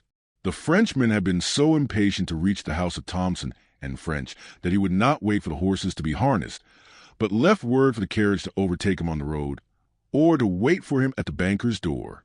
He reached it before the carriage arrived. The Frenchman entered, leaving in the anteroom his guide, who immediately entered into conversation with 2 or 3 of the industrious idlers who are always to be found in Rome at the doors of banking houses, churches, museums, or theaters. With the Frenchman, the man who had followed him entered too. The Frenchman knocked at the inner door and entered the first room. His shadow did the same. "Messrs. Thompson and French?" inquired the stranger. An attendant arose at a sign from a confidential clerk at the first desk. "Whom shall I announce?" said the attendant. "Baron Danglars." "Follow me," said the man. A door opened, through which the attendant and the baron disappeared. The man who had followed Danglars sat down on a bench. The clerk continued to write for the next 5 minutes. The man preserved profound silence and remained perfectly motionless. Then the pen of the clerk ceased to move over the paper. He raised his head, and appearing to be perfectly sure of privacy. "Aha!" he said. "Here you are, Peppino." "Yes," was the laconic reply. "You have found out that there is something worth having about this large gentleman? There is no great merit due to me, for we were informed of it. You know his business here, then. Pardieu, he has come to draw, but I don't know how much. You will know presently, my friend." "Very well. Only do not give me false information, as you did the other day." "What do you mean? Of whom do you speak? Was it the Englishman who carried off 3,000 crowns from here the other day? 50237M. No, he really had 3,000 crowns, and we found them. I mean the Russian prince, who you said had 30,000 livres, and we only found 22,000. You must have searched badly." Luigi Vampa himself searched. "In that case, he must either have paid his debts." "A Russian do that? Or spend the money?" "Possibly, after all." "Certainly. But you must let me make my observations, or the Frenchman will transact his business without my knowing the sum." Peppino nodded, and taking a rosary from his pocket began to mutter a few prayers, while the clerk disappeared to the same door by which Danglars and the attendant had gone out. At the expiration of 10 minutes, the clerk returned with a beaming countenance. "Well," asked Peppino of his friend. "Joy, joy, the sum is large. 5 or 6 millions, is it not?" "Yes, you know the amount." "On the receipt of the Count of Monte Cristo." "Why, how came you to be so well acquainted with all this?" "I told you we were informed beforehand." "Then why do you apply to me?" "That I may be sure I have the right man." "Yes, it is indeed he. 5 millions, a pretty sum, Peppino." "Hush, here is our man." The clerk seized his pen, and Peppino his beads. One was writing and the other praying when the door opened. Danglars looked radiant with joy. The banker accompanied him to the door. Peppino followed Danglars. According to the arrangements, the carriage was waiting at the door. The guide held the door open. Guides are useful people who will turn their hands at anything. Danglars leaped into the carriage like a young man of 20. The cicerone reclosed the door and sprang up by the side of the coachman. Peppino mounted the seat behind. "Will your excellency visit St. Peter's?" asked the cicerone. "I did not come to Rome to see," said Danglars aloud. Then he added softly, with an avaricious smile, "I came to touch," and he rapped his pocketbook, in which he had just placed a letter. "Then your excellency is going—" "To the hotel." "Casa Pastrini," said the cicerone to the coachman, and the carriage drove rapidly on. 50239M. 10 minutes afterwards the baron entered his apartment, and Peppino stationed himself on the bench outside the door of the hotel, after having whispered something in the ear of one of the descendants of Marius and the Gracchi, whom we noticed at the beginning of the chapter, who immediately ran down the road, leading to the capital at his fullest speed. Danglars was tired and sleepy. He therefore went to bed, placing his pocketbook under his pillow. Peppino had a little spare time, so he had a game of more with the facchini, lost 3 crowns, and then to console himself drank a bottle of Orvieto. The next morning Danglars awoke late. Though he went to bed so early, he had not slept well for 5 or 6 nights, even if he had slept at all. He breakfasted heartily, and caring little, as he said, for the beauties of the eternal city, ordered post-horses at noon. But Danglars had not reckoned upon the formalities of the police and the idleness of the posting master. The horses only arrived at 2 o'clock, and the cicerone did not bring the passport till 3. All these preparations had collected a number of idlers round the door of Signor Pastrini's. The descendants of Marius and the Gracchi were also not wanting. The Baron walked triumphantly through the crowd, who for the sake of gain styled him Your Excellency.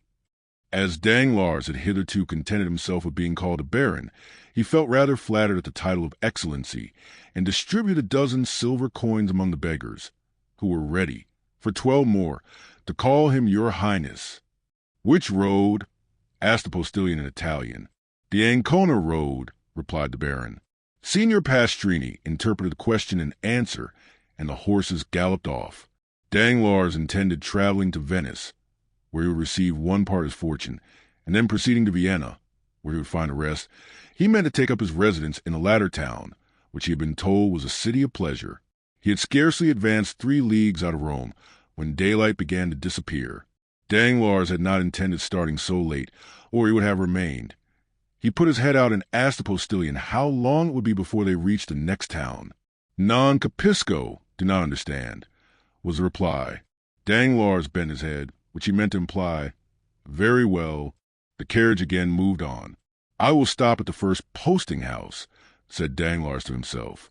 He still felt the same self-satisfaction which he had experienced the previous evening, and which had procured him so good a night's rest. He was luxuriously stretched in a good English calash with double springs. He was drawn by 4 good horses at full gallop. He knew the relay to be at a distance of 7 leagues. What subject of meditation could present itself to the banker, so fortunately become bankrupt? Danglars thought for 10 minutes about his wife in Paris, another 10 minutes about his daughter traveling with Mademoiselle d'Armilly. The same period was given to his creditors, and the manner in which he intended spending their money, and then, having no subject left for contemplation, he shut his eyes and fell asleep. Now and then a jolt more violent than the rest caused him to open his eyes. Then he felt that he was still being carried with great rapidity over the same country, thickly strewn with broken aqueducts, which looked like granite giants petrified while running a race. But the night was cold, dull, and rainy, and it was much more pleasant for a traveler to remain in the warm carriage than to put his head out of the window to make inquiries of a postilion, whose only answer was "Non capisco." 50241 M. Danglars therefore continued to sleep, saying to himself that he would be sure to awake at the posting-house. The carriage stopped. Danglars fancied that they had reached the long-desired point. He opened his eyes and looked through the window, expecting to find himself in the midst of some town or at least village, but he saw nothing except what seemed like a ruin, where 3 or 4 men went and came like shadows. Danglars waited a moment, expecting the postilion to come and demand payment with the termination of his stage. He intended taking advantage of the opportunity to make fresh inquiries of a new conductor, but the horses were unharnessed and others put in their places, without anyone claiming money from the traveler. Danglars, astonished, opened the door, but a strong hand pushed him back and the carriage rolled on. The baron was completely roused. He said to the postilion. Mio caro? This was another little piece of Italian the baron had learned from hearing his daughter sing Italian duets with Cavalcanti. But mio caro did not reply. Danglars then opened the window. Come, my friend, he said, thrusting his hand to the opening. Where are we going? Dentro la testa, answered a solemn and imperious voice, accompanied by a menacing gesture. Danglars thought dentro la testa meant, put in your head. He was making rapid progress in Italian. He obeyed, not without some uneasiness, which, momentarily increasing, caused his mind, instead of being as unoccupied as it was when he began his journey, to fill with ideas which were very likely to keep a traveler awake, more especially one in such a situation as Danglars. His eyes acquired that quality which in the first moment of strong emotion enables them to see distinctly, and which afterwards fails from being too much taxed. Before we are alarmed, we see correctly. When we are alarmed, we see double. And when we have been alarmed, we see nothing but trouble. Danglars observed a man in a cloak galloping at the right hand of the carriage. "Some gendarme!" he exclaimed. "Can I have been intercepted by French telegrams to the pontifical authorities?" He resolved to end his anxiety. "Where are you taking me?" he asked. "Dentro la testa," replied the same voice, with the same menacing accent. Danglars turned to the left. Another man on horseback was galloping on that side. "Decidedly," said Danglars, with the perspiration on his forehead, "I must be under arrest." And he threw himself back in the calash, not this time to sleep, but to think. Directly afterwards the moon rose. He then saw the great aqueducts, those stone phantoms which he had before remarked. Only then they were on the right hand. Now they were on the left. He understood that they had described a circle, and were bringing him back to Rome. "Oh, unfortunate!" he cried. "They must have obtained my arrest." The carriage continued to roll on with frightful speed. An hour of terror elapsed, for every spot they passed showed that they were on the road back. At length he saw a dark mass, against which it seemed as if the carriage was about to dash. But the vehicle turned to one side, leaving the barrier behind, and Danglars saw that it was one of the ramparts encircling Rome. 5:0243 m. "Mon Dieu!" cried Danglars. "We are not returned to Rome. Then it is not justice which is pursuing me. Gracious heavens!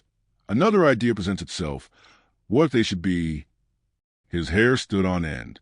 He remembered those interesting stories, so little believed in Paris, respecting Roman bandits. He remembered the adventures that Albert de Morcerf had related when it was intended that he should marry Mademoiselle Eugénie. "They are robbers, perhaps," he muttered. Just then the carriage rolled on something harder than gravel road. Danglars hazarded a look on both sides of the road, and perceived monuments of a singular form, and his mind now recalled all the details Morcerf had related, and comparing them with his own situation, he felt sure that he must be on the Appian Way. On the left, in a sort of valley, he perceived a circular excavation. It was Caracalla Circus. On a word from a man who rode at the side of the carriage, it stopped. At the same time the door was opened. "Scendi!" exclaimed a commanding voice. Danglars instantly descended. Although he did not yet speak Italian, he understood it very well. More dead than alive, he looked around him, for men surrounded him, besides a postilion. "Di qua," said one of the men, descending a little path leading out of the Appian Way. Danglars followed his guide without opposition, and had no occasion to turn around to see whether the three others were following him. Still appeared as though they were stationed at equal distances from one another, like sentinels. After walking for about 10 minutes, during which Danglars did not exchange a single word with his guide, he found himself between a hillock and a clump of high weeds. Three men, standing silent, formed a triangle, of which he was the center. He wished to speak, but his tongue refused to move. "Avani!" said the same sharp and imperative voice.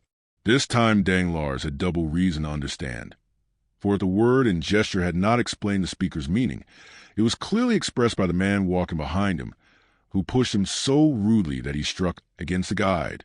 This guide was our friend Peppino, who dashed into the thicket of high weeds, through a path which none but lizards or polecats could have imagined to be an open road. Peppino stopped before a rock overhung by thick hedges. The rock, half open, afforded a passage to the young man, who disappeared like the evil spirits in the fairy tales. The voice and gesture of the man who followed Danglars ordered him to do the same. There was no longer any doubt. The bankrupt was in the hands of Roman banditti. Danglars acquitted himself like a man placed between two dangerous positions, and who is rendered brave by fear. Notwithstanding his large stomach, certainly not intended to penetrate the fissures of the Campagna, he slid down like Peppino, and closing his eyes fell upon his feet. As he touched the ground, he opened his eyes. 5:0245 m. The path was wide, but dark. Peppino, who cared little for being recognized now that he was in his own territories, struck a light and lit a torch. Two other men descended after Danglars, forming the rear guard, and pushing Danglars whenever he happened to stop, they came by a gentle declivity to the intersection of two corridors. The walls were hollowed out in sepulchres, one above the other, and which seemed in contrast with the white stones to open their large dark eyes, like those which we see on the faces of the dead. A sentinel struck the rings of his carbine against his left hand. "Who comes there?" he cried. A friend," said Peppino. "But where is the captain?" "There," said the sentinel, pointing over his shoulder to a spacious crypt, hollowed out of the rock, the lights from which shone into the passage through the large arched openings. "Fine spoil, Captain, fine spoil," said Peppino in Italian, and taking Danglars by the collar of his coat, he dragged him to an opening resembling a door, through which they entered the apartment which the captain appeared to have made his dwelling place. "Is this the man?" asked the captain, who was attentively reading Plutarch's Life of Alexander. "Himself, Captain, himself." "Very well, show him to me." At this rather impertinent order, Peppino raised his torch to the face of Danglars, who hastily withdrew that he might not have his eyelashes burnt. His agitated features presented the appearance of pale and hideous terror. "The man is tired," said the captain. "Conduct him to his bed." "Oh," murmured Danglars, "that bed is probably one of the coffins hollowed in the wall, and the sleep I shall enjoy will be deaf from one of the poniards I see glistening in the darkness."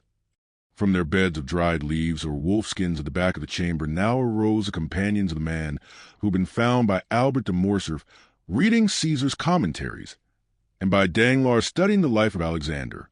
The banker uttered a groan and followed his guide. He neither supplicated nor exclaimed. He no longer possessed strength, will, power, or feeling. He followed where they led him. At length he found himself at the foot of a staircase, and he mechanically lifted his foot 5 or 6 times. Then a low door was opened before him, and bending his head to avoid striking his forehead, he entered a small room cut out of the rock. The cell was clean, though empty, and dry, though situated at an immeasurable distance under the earth. A bed of dried grass covered with goat skins was placed in one corner. Danglars brightened up on beholding it, fancying that it gave some promise of safety. "Oh, God be praised," he said. "It is a real bed." This was the second time within the hour that he had invoked the name of God. He had not done so for 10 years before. "Echo," said the guide, and pushing Danglars into the cell, he closed the door upon him. A bolt grated, and Danglars was a prisoner. If there had been no bolt, it would have been impossible for him to pass through the midst of the garrison who held the catacombs of St. Sebastian, encamped round a master whom our readers must have recognized as the famous Luigi Vampa. Danglars, too, had recognized the bandit, whose existence he would not believe when Albert de Morcerf mentioned him in Paris. And not only did he recognize him, but the cell in which Albert had been confined, and which was probably kept for the accommodation of strangers. These recollections were dwelt upon with some pleasure by Danglars, and restored him to some degree of tranquillity. Since the bandits had not dispatched him at once, he felt that they would not kill him at all. They had arrested him for the purpose of robbery, and as he had only a few louis about him, he doubted not he would be ransomed. He remembered that Morcerf had been taxed at 4,000 crowns, and as he considered himself of much greater importance than Morcerf, he fixed his own price at 8,000 crowns. 8,000 crowns amounted to 48,000 livres. He would then have about 5,050,000 francs left. With this sum he could manage to keep out of difficulties. Therefore, tolerably secure in being able to extricate himself from his position, provided he were not rated at the unreasonable sum of 5,050,000 francs, he stretched himself on his bed, and after turning over 2 or 3 times, fell asleep with the tranquillity of the hero whose life Luigi Vampa was studying. Chapter 115. Luigi Vampa's Bill of Fare. We awake from every sleep except the one dreaded by Danglars.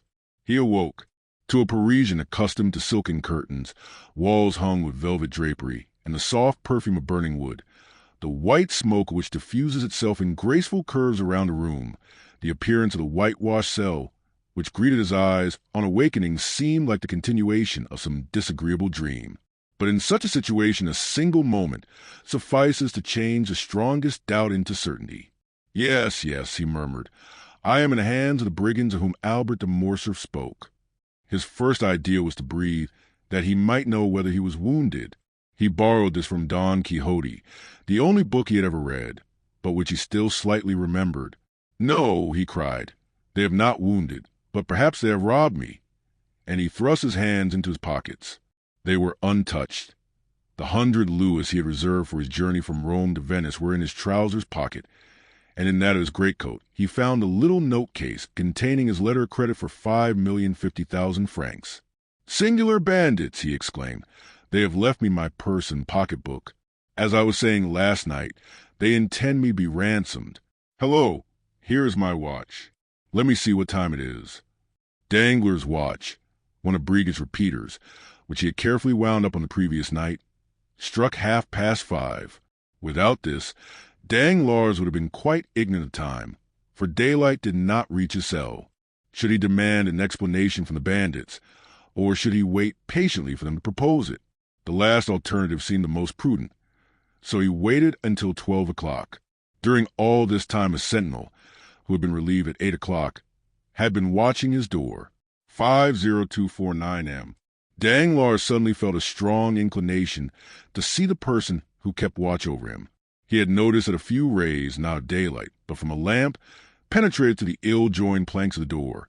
He approached just as the brigand was refreshing himself with a mouthful of brandy, which, owing to the leathern bottle containing it, sent forth an odor which was extremely unpleasant to Danglars. "Faugh!" he exclaimed, retreating to the farther corner of his cell. At 12 this man was replaced by another functionary, and Danglars, wishing to catch sight of his new guardian, approached the door again. He was an athletic, gigantic bandit, with large eyes, thick lips, and a flat nose. His red hair fell in disheveled masses like snakes around his shoulders. "Aha!" cried Danglars. "This fellow is more like an ogre than anything else. However, I am rather too old and tough to be very good eating." We see that Danglars was collected enough to jest. At the same time, as though to disprove the ogre's propensities, the man took some black bread, cheese, and onions from his wallet, which he began devouring voraciously.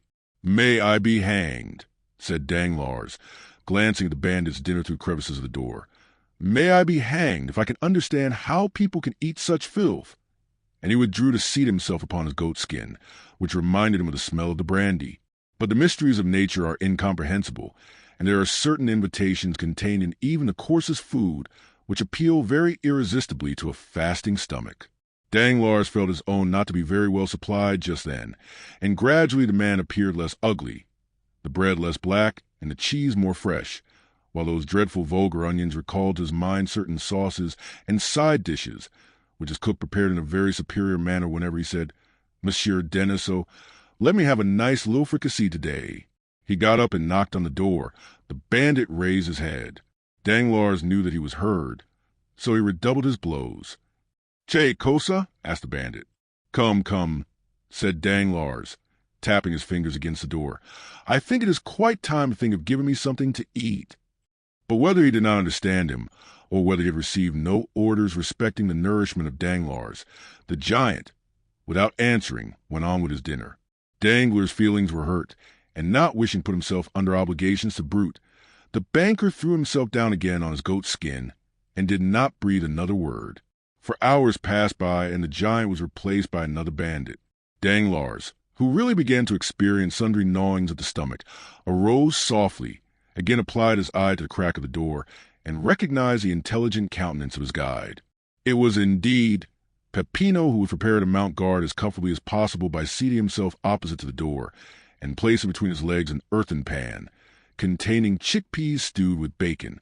Near the pan, he also placed a pretty little basket of Viltri grapes and a flask of Orvieto. Peppino was decidedly an epicure. Danglars watched these preparations, and his mouth watered. "Come," he said to himself, "let me try if he will be more tractable than the other." And he tapped gently at the door.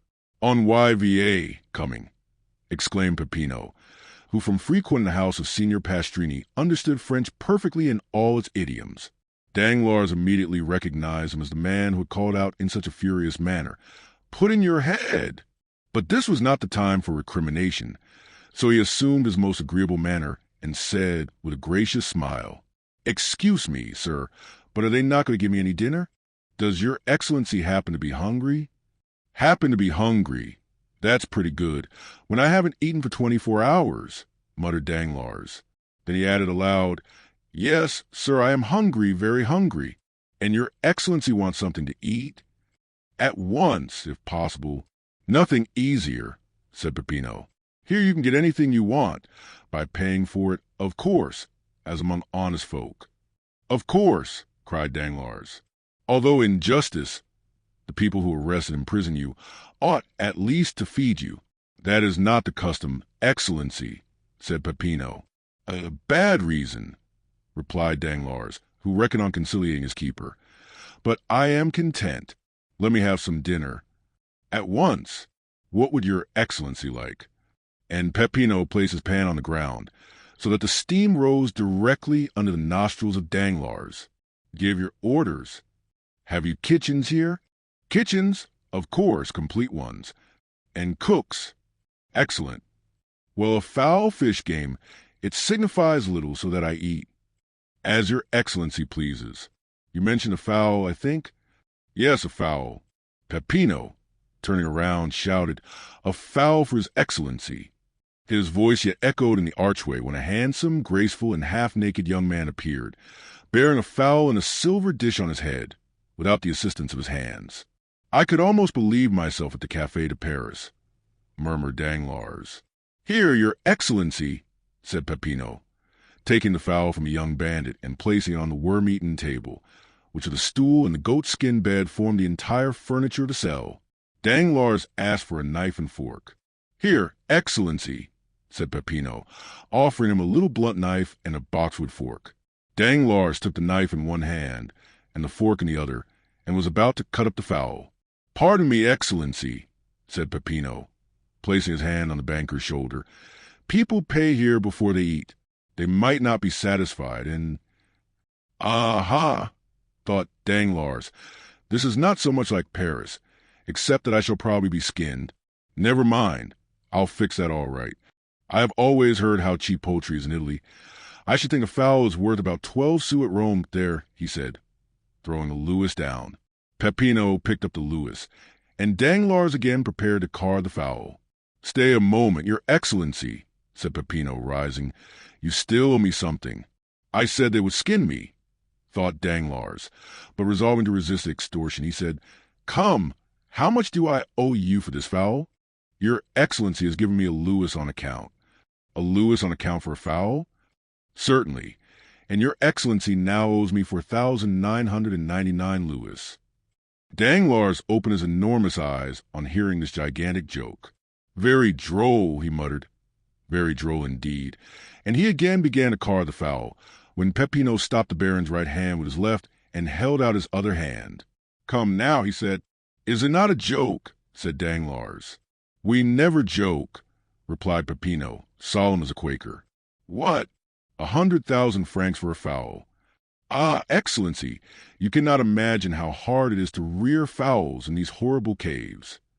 Come, this is very droll, very amusing, I allow, but as I am very hungry, pray allow me to eat. Stay, here is another Louis for you. Then that will make only 4,998 Louis more, said Peppino with the same indifference. I shall get them all in time. Oh, as for that, said Danglars, angry at this prolongation of the jest, as for that you won't get them at all. Go to the devil. You do not know with whom you have to deal. 50253M. Peppino made a sign, and the youth hastily removed the fowl. Danglars threw himself upon his goat skin, and Peppino, reclosing the door, again began eating his peas and bacon. Though Danglars could not see Peppino, the noise of his teeth allowed no doubt as to his occupation. He was certainly eating, and noisily, too, like an ill-bred man. Brute, said Danglars. Peppino pretended not to hear him, and without even turning his head, continued to eat slowly. Danglars' stomach felt so empty that it seemed as if it would be impossible ever to fill it again. Still he had patience for another half-hour, which appeared to him like a century. He again arose and went to the door. Come, sir, do not keep me starving here any longer, but tell me what they want. Nay, your Excellency, it is you who should tell us what you want. Give your orders, and we will execute them. Then open the door directly. Peppino obeyed. Now, look here, I want something to eat. To eat, do you hear? Are you hungry? Come, you understand me. What would your Excellency like to eat? A piece of dry bread, since the fowls are beyond all price in this accursed place. Bread? Very well. Halloa there, some bread, he called. The youth brought a small loaf. How much? Asked Danglars. 4,998 louis, said Peppino. You're paid 2 louis in advance. 50255 M. What? 100,000 francs for a loaf. 100,000 francs, repeated Peppino. But you only asked 100,000 francs for a fowl. We have a fixed price for all our provisions. It signifies nothing whether you eat much or little, whether you have 10 dishes or 1. It is always the same price. What? Still keeping up the silly jest? My dear fellow, it is perfectly ridiculous. Stupid. You had better tell me at once that you intend starving me to death. Oh, dear, no, Your Excellency, unless you intend to commit suicide. Pay and eat. And what am I to pay with, brute? Said Danglars, enraged. Do you suppose I carry 100,000 francs in my pocket? Your Excellency has 5,050,000 francs in your pocket. That will be 50 fowls at 100,000 francs apiece, and half a fowl for the 50,000. Danglars shuddered. The bandage fell from his eyes, and he understood the joke, which he did not think quite so stupid as he had done just before. Come, he said, if I pay you the 100,000 francs, will you be satisfied and allow me to eat at my ease? Certainly, said Peppino, but how can I pay them? Oh, nothing easier. You have an account open with Messrs. Thompson and French, Via de Banchirome. Give me a draft for 4,998 louis on these gentlemen, and our banker shall take it. Danglars thought it as well to comply with a good grace. So he took the pen, ink, and paper Peppino offered him, wrote the draft, and signed it. Here, he said, here is a draft at sight, and here is your fowl. Danglars sighed while he carved the fowl. It appeared very thin for the price it had cost. As for Peppino, he examined the paper attentively, put it into his pocket, and continued eating his peas. Chapter 116. The Pardon. The next day Danglars was again hungry. Certainly the air of that dungeon was very provocative of appetite. The prisoner expected that he would be at no expense that day, for like an economical man, he had concealed half his fowl and a piece of the bread in the corner of his cell. But he had no sooner eaten than he felt thirsty. He had forgotten that. He struggled against his thirst till his tongue clave to the roof of his mouth. Then, no longer able to resist, he called out. The sentinel opened the door. It was a new face. He thought it would be better to transact business with his old acquaintance. So he sent for Peppino. Here I am, Your Excellency, said Peppino, with an eagerness which Danglars thought favorable to him. What do you want? Something to drink. Your Excellency knows that wine is beyond all price near Rome. Then give me water, cried Danglars, endeavoring to parry the blow. Oh, water is even more scarce than wine, Your Excellency. There has been such a drought. Come, thought Danglars, it is the same old story. And while he smiled as he attempted to regard the affair as a joke, he felt his temples get moist with perspiration. Come, my friend, said Danglars, seeing that he made no impression on Peppino.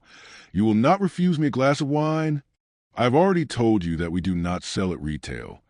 Well, then, let me have a bottle of the least expensive. They are all the same price. And what is that? 25,000 francs a bottle. Tell me, cried Danglars, in a tone whose bitterness Harpagon 30 alone has been capable of revealing. Tell me that you wish to despoil me of all. It will be sooner over than devouring me piecemeal. It is possible such may be the master's intention. The master, who is he? The person to whom you were conducted yesterday. Where is he? Here, let me see him. Certainly. And the next moment Luigi Vampa appeared before Danglars. You sent for me? He said to the prisoner. Are you, sir, the chief of the people who brought me here? Yes, Your Excellency. What then? How much do you require for my ransom? Merely the 5 million you have about you. Danglars felt a dreadful spasm dart through his heart. But this is all I have left in the world, he said, out of an immense fortune. If you deprive me of that, take away my life also. We are forbidden to shed your blood. And by whom are you forbidden? By him we obey. You do then obey someone? Yes, a chief. I thought you said you were the chief? So I am of these men, but there's another over me. And did your superior order you to treat me in this way? Yes, but my purse will be exhausted. Probably. Come, said Danglars. Will you take 1,000,000? No. 2 millions, 3, 4. Come, 4. I will give them to you on condition that you let me go. Why do you offer me 4 million for what is worth 5 million? This is a kind of usury, banker, that I do not understand. Take all, then take all, I tell you, and kill me. Come, calm yourself. You will excite your blood, and that would produce an appetite. It would require 1,000,000 a day to satisfy. Be more economical. But when I have no more money left to pay you, asked the infuriated Danglars, then you must suffer hunger. Suffer hunger? Said Danglars, becoming pale. Most likely, replied Vampa coolly. But you say you do not wish to kill me? No. And yet you will let me perish with hunger? Ah, that is a different thing. Well then, wretches, cried Danglars, I will defy your infamous calculations. I would rather die at once. You may torture, torment, kill me, but you shall not have my signature again. As your excellency pleases, said Vampa, as he left the cell. Danglars, raving, threw himself in the goatskin. Who could these men be? Who was the invisible chief? What could be his intentions toward him? And why? When everyone else was allowed to be ransomed, might he not also be? Oh, yes. Certainly a speedy, violent death would be a fine means of deceiving these remorseless enemies, who appear to pursue him with such incomprehensible vengeance. But to die? For the first time in his life, Danglars contemplated death with a mixture of dread and desire. The time had come when the implacable spectre, which exists in the mind of every human creature, arrested his attention and called out with every pulsation of his heart, "Thou shalt die!" Danglars resembled a timid animal excited in the chase. First it flies, then despairs, and at last, by the very force of desperation, sometimes succeeds in eluding its pursuers. Danglars meditated an escape. But the walls were solid rock. A man was sitting reading at the only outlet to the cell, and behind that man shapes armed with guns continually passed. His resolution not to sign lasted 2 days, after which he offered 1,000,000 for some food. They sent him a magnificent supper, and took his 1,000,000. From this time the prisoner resolved to suffer no longer, but to have everything he wanted. At the end of 12 days, after having made a splendid dinner, he reckoned his accounts, and found that he had only 50,000 francs left. Then a strange reaction took place. He who had just abandoned 5 million endeavored to save the 50,000 francs he had left, and sooner than give them up he resolved to enter again upon a life of privation. He was deluded by the hopefulness that is a premonition of madness. He, who for so long a time had forgotten God, began to think that miracles were possible, that the accursed cavern might be discovered by the officers of the Papal States, who would release him, that then he would have 50,000 remaining, which would be sufficient to save him from starvation, and finally he prayed that this sum might be preserved to him, and as he prayed he wept. 3 days passed thus, during which his prayers were frequent, if not heartfelt. Sometimes he was delirious, and fancied he saw an old man stretched on a pallet. He, also, was dying of hunger. On the 4th, he was no longer a man, but a living corpse. He had picked up every crumb that had been left from his former meals, and was beginning to eat the matting which covered the floor of his cell. Then he entreated Peppino, as he would guardian angel, to give him food. He offered him 1,000 francs for a mouthful of bread, but Peppino did not answer. On the 5th day, he dragged himself to the door of the cell. "Are you not a Christian?" he said, falling on his knees. "Do you wish to assassinate a man who, in the eyes of heaven, is a brother?" "Oh, my former friends, he murmured, and fell with his face to the ground. Then, rising in despair, he exclaimed, the chief! "Here I am," said Vampa, instantly appearing. "What do you want?" "Take my last gold," muttered Danglars, holding out his pocketbook, "and let me live here. I ask no more for liberty. I only ask to live." "Then you suffer a great deal?" "Oh, yes, cruelly." "Still, there have been men who suffered more than you." "I do not think so." "Yes, those who have died of hunger." Danglars thought of the old man whom, in his hours of delirium, he had seen groaning on his bed. He struck his forehead on the ground and groaned. "Yes," he said, "there have been some who have suffered more than I have, but then they must have been martyrs at least." "Do you repent?" asked a deep, solemn voice, which caused Danglars' hair to stand on end. His feeble eyes endeavored to distinguish objects, and behind the bandit he saw a man enveloped in a cloak, half lost in the shadow of a stone column. "Of what must I repent?" stammered Danglars. "Of the evil you have done," said the voice. Oh, yes, I do indeed repent." And he struck his breast with his emaciated fist. "Then I forgive you," said the man, dropping his cloak and advancing to the light. "The Count of Monte Cristo," said Danglars, more pale from terror than he had been just before from hunger and misery. "You are mistaken. I am not the Count of Monte Cristo." "Then who are you?" 50261M. "I am he whom you sold and dishonored. I am he who betrothed you prostituted. I am he upon whom you trampled that you might raise yourself to fortune. I am he whose father you condemned to die of hunger. I am he whom you also condemned to starvation, and who yet forgives you, because he hopes to be forgiven. I am Edmond Dantès." Danglars uttered a cry and fell prostrate. "Rise," said the Count. "Your life is safe. The same good fortune has not happened to your accomplices. One is mad, the other dead. Keep the 50,000 francs you have left. I give them to you. The 5 million you stole from the hospitals has been restored to them by an unknown hand. And now eat and drink. I will entertain you tonight. Vampa, when this man is satisfied, let him be free." Danglars remained prostrate while the Count withdrew. When he raised his head, he saw disappearing down the passage nothing but a shadow before which the bandits bowed. According to Count's directions, Danglars was waited on by Vampa, who brought him the best wine and fruits of Italy.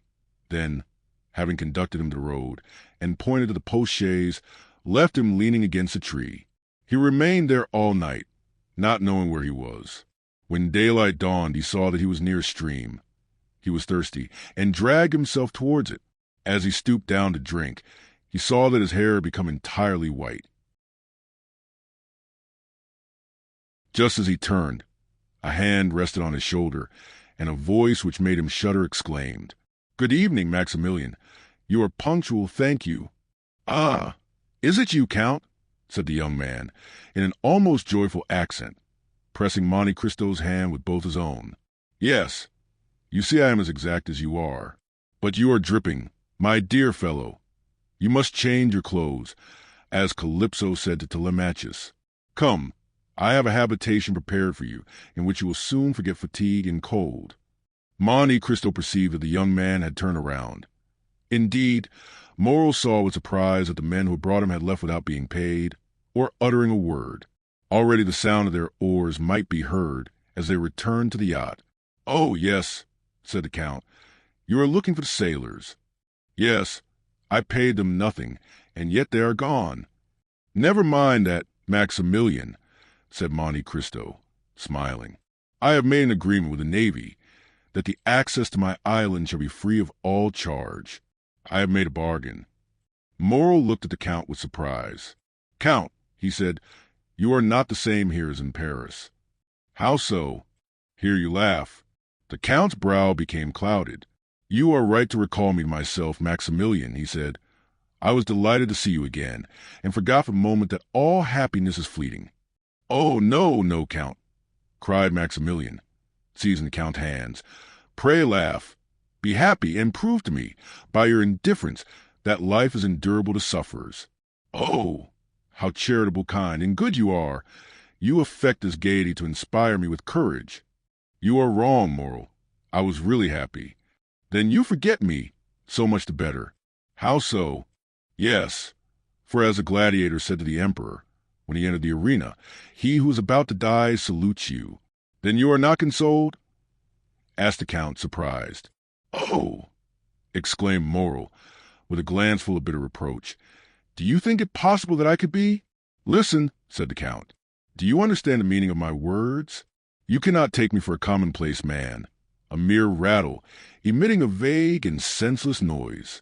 When I ask you if you are consoled, I speak to you as a man for whom the human heart has no secrets.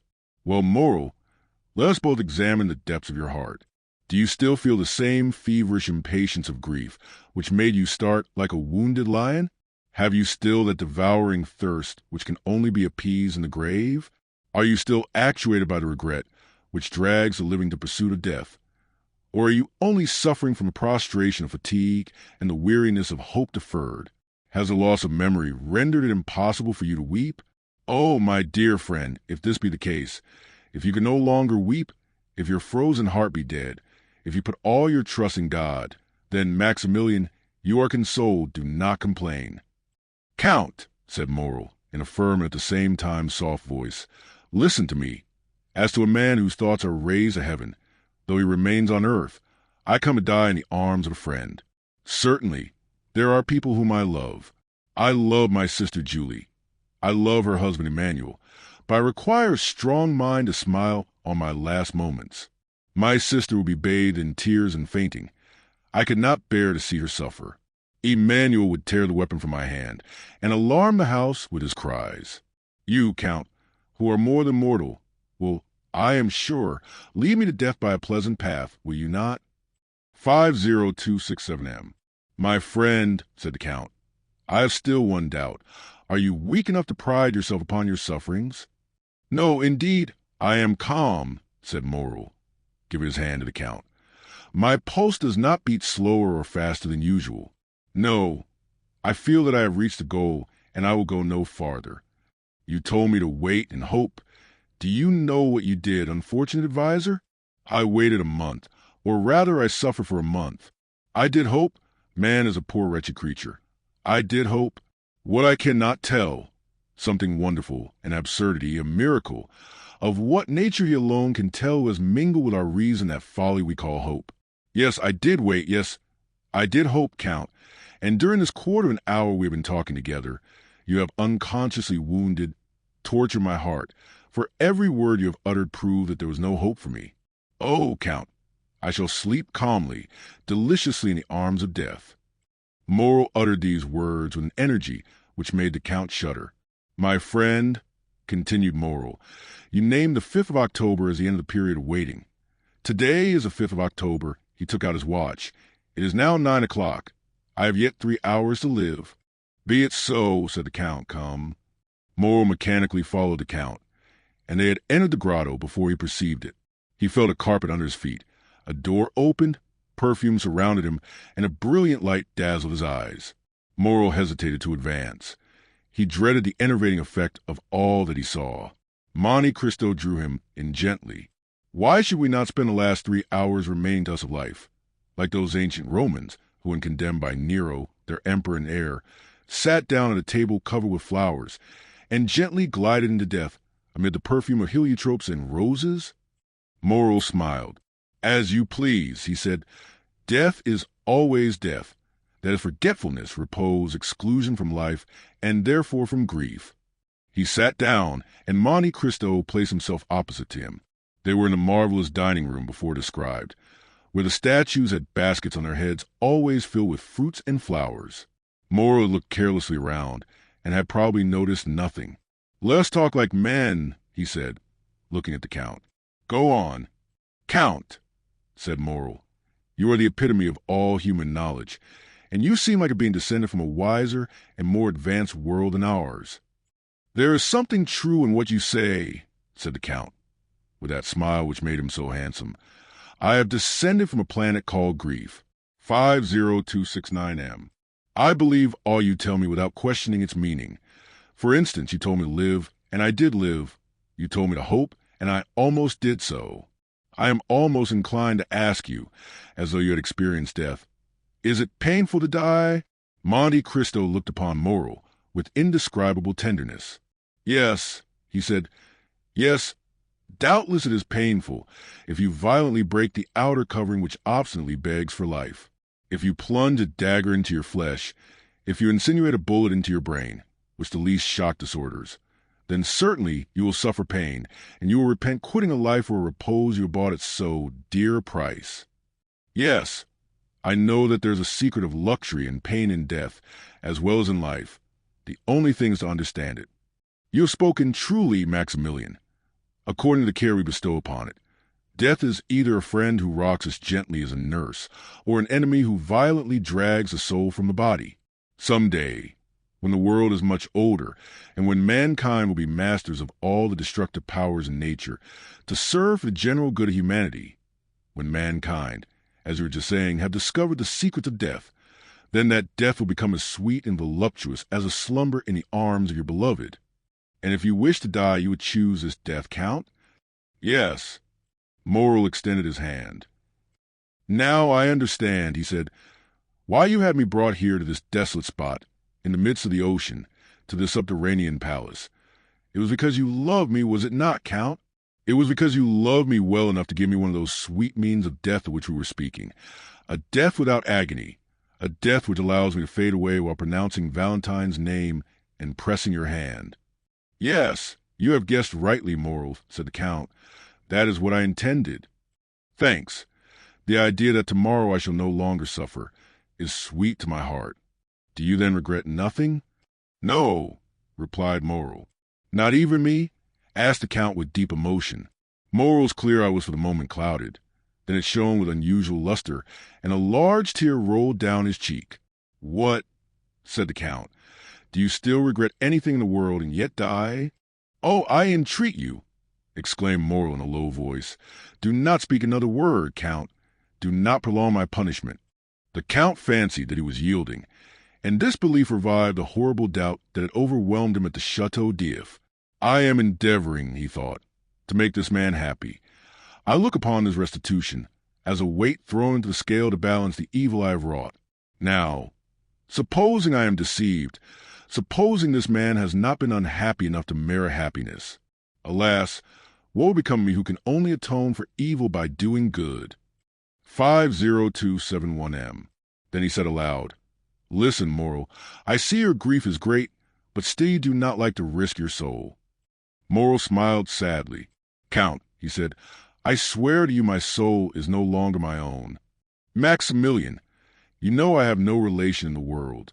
I have accustomed myself to regard you as my son.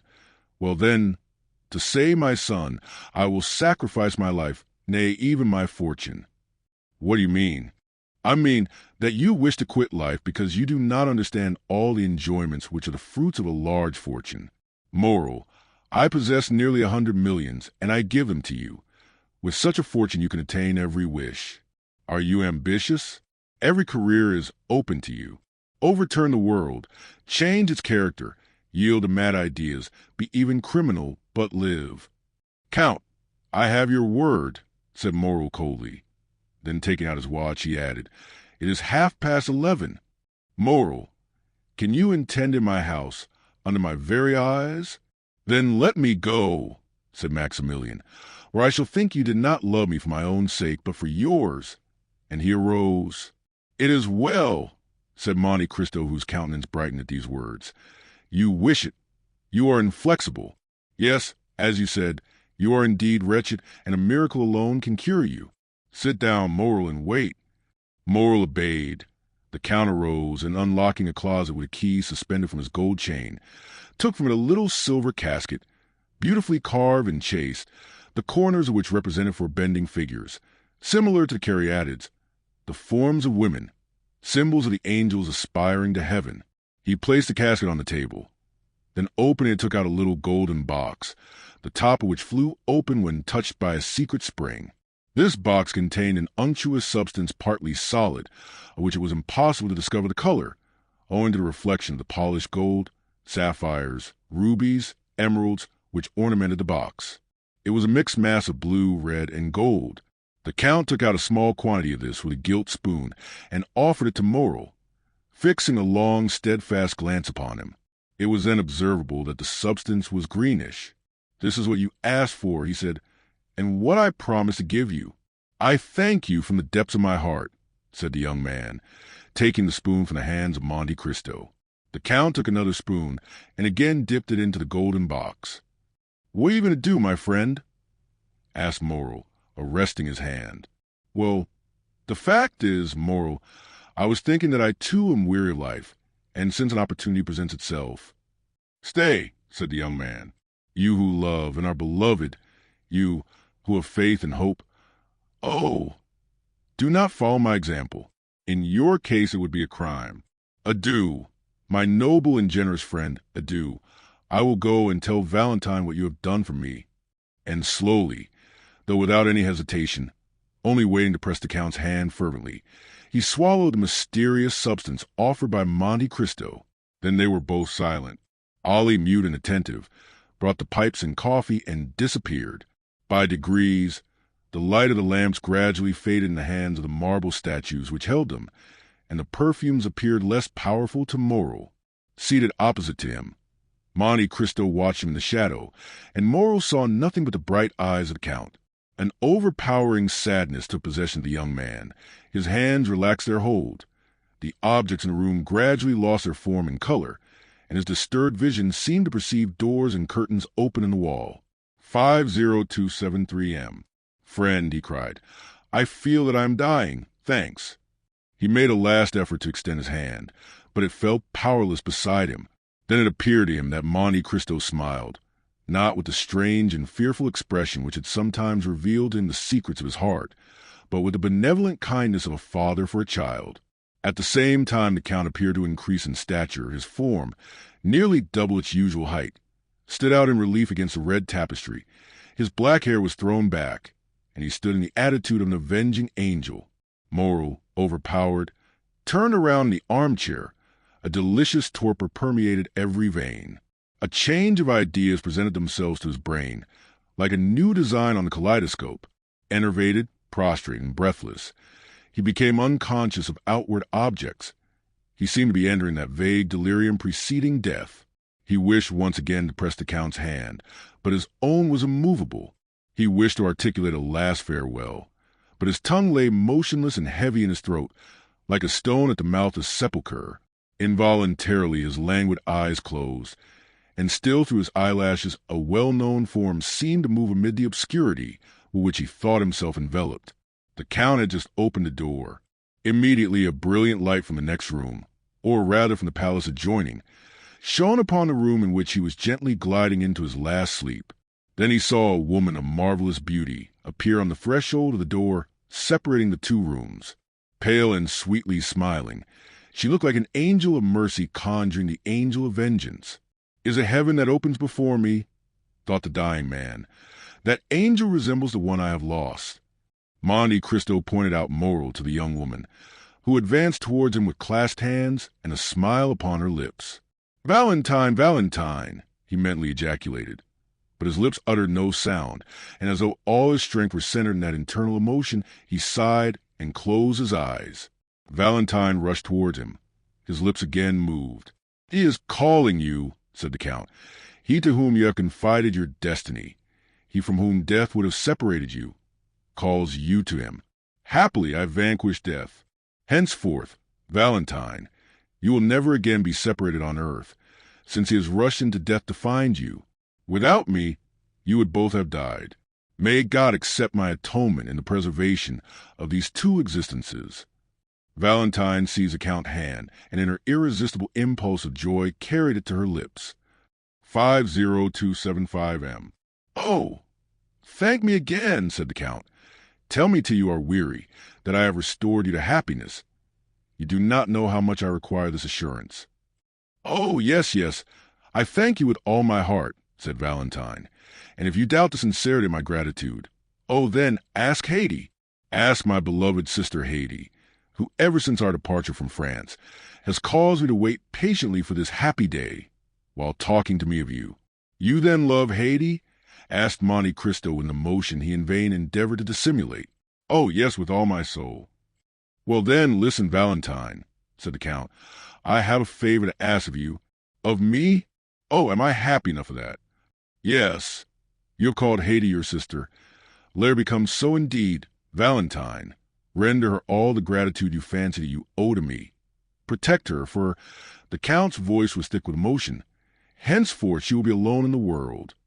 Alone in the world, repeated a voice behind the Count. And why? Monte Cristo turned around. Haydée was standing pale, motionless, looking at the Count with an expression of fearful amazement. Because tomorrow, Haydée, you will be free.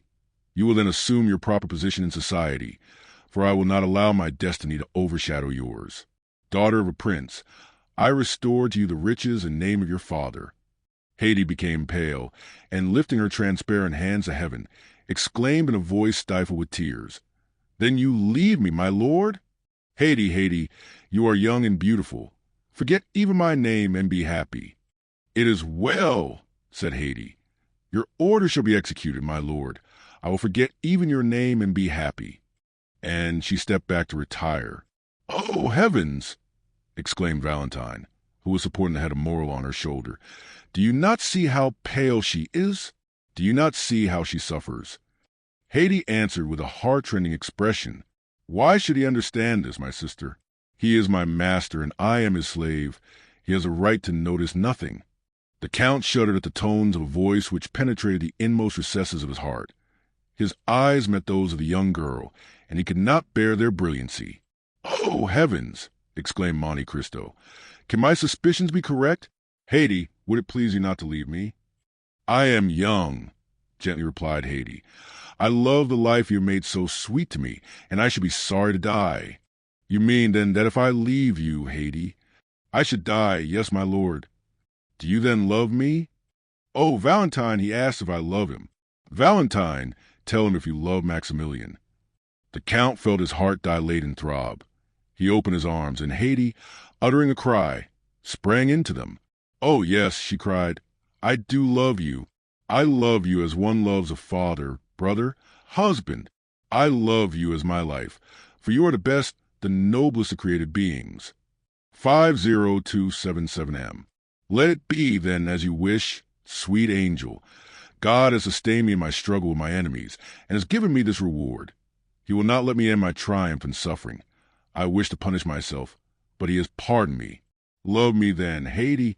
Who knows? Perhaps your love will make me forget all that I do not wish to remember." "What do you mean, my lord?" "I mean that one word from you has enlightened me more than 20 years of slow experience. I have but you in the world, Haiti. Through you I again take hold on life. Through you I shall suffer. Through you rejoice." "Do you hear him, Valentine?" exclaimed Haiti. "He says that through me he will suffer, through me, who would yield my life for his." The Count withdrew for a moment. "Have I discovered the truth?" he said. "But whether it be for recompense or punishment, I accept my fate. Come, Haiti, come." And throwing his arm around the young girl's waist, he pressed the hand of Valentine and disappeared. 50279M. An hour had nearly passed, during which Valentine, breathless and motionless, watched steadfastly over Moral. At length she felt his heart beat. A faint breath played upon his lips. A slight shudder, announcing the return of life, passed through the young man's frame. At length his eyes opened, but they were at first fixed and expressionless. Then sight returned, and with it feeling and grief. "Oh," he cried, in an accent of despair, "the Count has deceived me. I am yet living." And extending his hand toward the table, he seized a knife. "Dearest," exclaimed Valentine, with her adorable smile, "awake and look at me." Moral uttered a loud exclamation, and frantic, doubtful, dazzled, as though by a celestial vision, he fell upon his knees. The next morning at daybreak, Valentine and Moral were walking arm in arm on the seashore, Valentine relating how Monte Cristo had appeared in her room, explained everything, revealed the crime, and finally, how it had saved her life by enabling her to simulate death. They had found the door of the grotto open and gone forth. On the azure dome of heaven still glittered a few remaining stars. Moral soon perceived a man standing among the rocks, apparently awaiting a sign from them to advance, and pointed him out to Valentine. It is Jacopo," she said, the captain of the yacht, and she beckoned him towards them. "Do you wish to speak to us?" asked Moral. "I have a letter to give you from the Count." "From the Count?" murmured the two young people. "Yes, read it." 50281M. Moral opened the letter and read, "My dear Maximilian, there is a felucca for you at anchor. Jacopo will carry you to Leghorn, where Monsieur Noirtier awaits his granddaughter, whom he wishes to bless before you lead her to the altar. All that is in this grotto, my friend, my house in the Champs-Élysées, and my chateau at your port, are the marriage gifts bestowed by Edmond Dantès upon the son of his old master, Moral. Mademoiselle de Villefort will share them with you. For I entreat her to give the poor the immense fortune reverting to her from her father, now a madman, and her brother who died last September with his mother. Tell the angel who will watch over your future destiny, moral, to pray sometimes for a man who, like Satan, thought himself for an instant equal to God, but who now acknowledges with Christian humility that God alone possesses supreme power and infinite wisdom. Perhaps those prayers may soften the remorse he feels in his heart. As for you, moral, this is the secret of my conduct towards you. There is neither happiness nor misery in the world. There is only the comparison of one state with another, nothing more. He who has felt the deepest grief is best able to experience supreme happiness. We must have felt what it is to die, moral, that we may appreciate the enjoyment of living. Live, then, and be happy, beloved children of my heart, and never forget that until the day when God shall deign to reveal the future to man, all human wisdom is summed up in these two words, wait and hope. Your friend, Edmond Dantès, Count of Monte Cristo, 50282M. During perusal of this letter, which informed Valentine for the first time of the madness of her father and the death of her brother, she became pale. A heavy sigh escaped from her bosom, and tears, not the less painful because they were silent, ran down her cheeks. Her happiness cost her very dear. Moreau looked around uneasily. But, he said, the Count's generosity is too overwhelming. Valentine will be satisfied with my humble fortune. Where is the Count, friend? Lead me to him. Jacopo pointed toward the horizon. What do you mean? Asked Valentine. Where's the Count? Where's Haiti? Look, said Jacopo. The eyes of both were fixed upon the spot indicated by the sailor, and on the blue line separating the sky from the Mediterranean Sea. They perceived a large white sail. Gone, said Moreau. Gone! Adieu, my friend, adieu, my father. Gone, murmured Valentine. Adieu, my sweet Haiti, adieu, my sister. Who can say whether we shall ever see them again? Said Moreau with tearful eyes. Darling, replied Valentine, has not the Count just told us that all human wisdom is summed up in two words? Wait and hope, F.A.T. Sparrow.